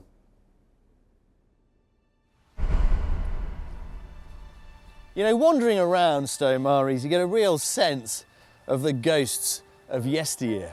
Take this place. This looks like a pretty innocuous farm building, and in many ways, that's what it became when the airfield actually closed down. But this used to be the officers' mess. Try and imagine it with a beautiful veranda out here. And of course, including much more salubrious surroundings than it does today. This, believe it or not, was the bar. Look, there's one of the original doors still on its hinges. Through there was the dining room, complete with fireplace in here. You can imagine some of the parties that this room would have seen and heard during its years of occupation. And then through here, through what would have been a lovely set of French doors, is a room that I think is particularly moving. This was the quiet room of the mess. This was a place where pilots could come and reflect on their day-to-day lives and, of course, on the dangers they were facing and, I suppose, on many of their friends that they had lost during the campaign. All of this is due to be conserved, and it's worth it because so much of it does survive. Look, the original ceiling, the beams, that lovely Dutch brick fireplace. But my goodness me, what a job it is. Stowe Maries' location was deemed unsuitable for a World War II airfield, and it was abandoned. Its buildings were used for agricultural purposes, and nature began to take over. In 2009, the site was auctioned and bought by Russell Savory and his business partner, with the promise that they would restore it to its former glory. Right, what we've got here, Jules, is the washroom. So we've got the original top for this, but we just removed it, but that would have had the wooden top there, the lovely little porcelain hand wash basins with the Royal Flying Corps emblem on. And presumably up here, lots of coat hooks. Yeah, it would have been the coats, yeah, absolutely. And then coming through into here, we've got the bathroom. So 4 bars, you've got one over there, yeah. One there and there. Yeah. And then we have the partitioning. We've got a little bit of the pipe work. And we've also got the boiler room, which is next door. What's remarkable is that you can absolutely see this place 100 years ago, can't you? Oh, absolutely. It is just a fantastic story. And with these buildings, I just treat them as a book. You know, they've all got a fantastic story to tell, each individual building, all 22 of them. But how did you first discover Stowe Maries? It was the internet and looking for a workshop premises. And it said old aerodrome for sale, which obviously my ears pricked up at that, and came to visit it. Fell in love with it in 5 minutes flat. And there a journey started for the conservation of the aerodrome. But did you then realise that you were letting yourself in for a huge conservation project? It's a bigger project than I've ever done before, but it is very well worthwhile to tell the history of the Royal Flying Corps, the importance of that. Much is known about trench warfare and the sacrifices made there, but not so much is known about the Royal Flying Corps and these pioneers of early flight and the problems and things that they had with their aircraft failing and that sort of thing. So it's very important that we keep that part of the history going.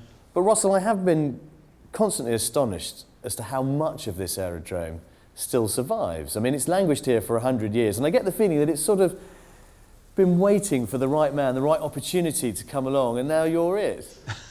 Thank you. It's going to be a fairly large project, and I think I'm just looking at it as the Johnny Cash song, really, which is one piece at a time, so you don't get too overwhelmed by it. But when this is done, when it's finally conserved, will it be as sumptuous and as elegant as it might have been once upon a time? Yeah, this officer's mess is going to be the jewel in the crown that we have. And there's one favourite room back here I'd like to take you to. Please do, yeah. You can take me around here all day long. Right, That's brilliant. So what we got here is, that was a main entrance into the mess from the officers' quarters. So it had been very busy through this corridor. So this was the main sort of spine of the building? It is indeed, yes, coming through into the dining room. And my favourite little room, really, of the whole building. So this is the mess orderlies' office here, and all the guys would have been coming up here and signing their mess bills. I mean, unusual to have a kind of sash window inside. In a way, we've caught it at a moment in time, haven't we? Because it looks like it's open for business. And there, an original desk? And we have one in the back as well, so a nice little back office there. And the reason this is important, because this is a part of the building that I bring some of the relatives to that are of older pilots, because all of their officer pilots would have been in front of this window and signing their mess orderly chit. You can kind of taste the atmosphere here. I know it wasn't operational for very long, but it's so complete. It's such a time capsule. Yeah, it is indeed. I mean, that's why we have to keep it. We've got 22 original buildings here now. There were 51 buildings in total, so a majority of those were wooden buildings, so they will just be erected. Yeah. They are going to be exactly as they were. We have the original drawings. We managed to get drawings of the hangars from Hendon, so they will be done exactly as they were. But when it's finished, Russell, this will be a mecca for anyone interested in First World War aviation, not just in Britain, but I guess in Europe as well. You're absolutely right. I mean, we will have aircraft here which will fly, so they won't be just purely museum pieces, Camels, SE-5s, BE-2s, and we have actually some of those coming shortly. So it's going to be an absolutely fantastic place, a jewel in the crown, I think, for the UK. You'll have many people coming from Europe, and indeed America as well. You've got plenty to do. We have. Let's get on with it. You're right.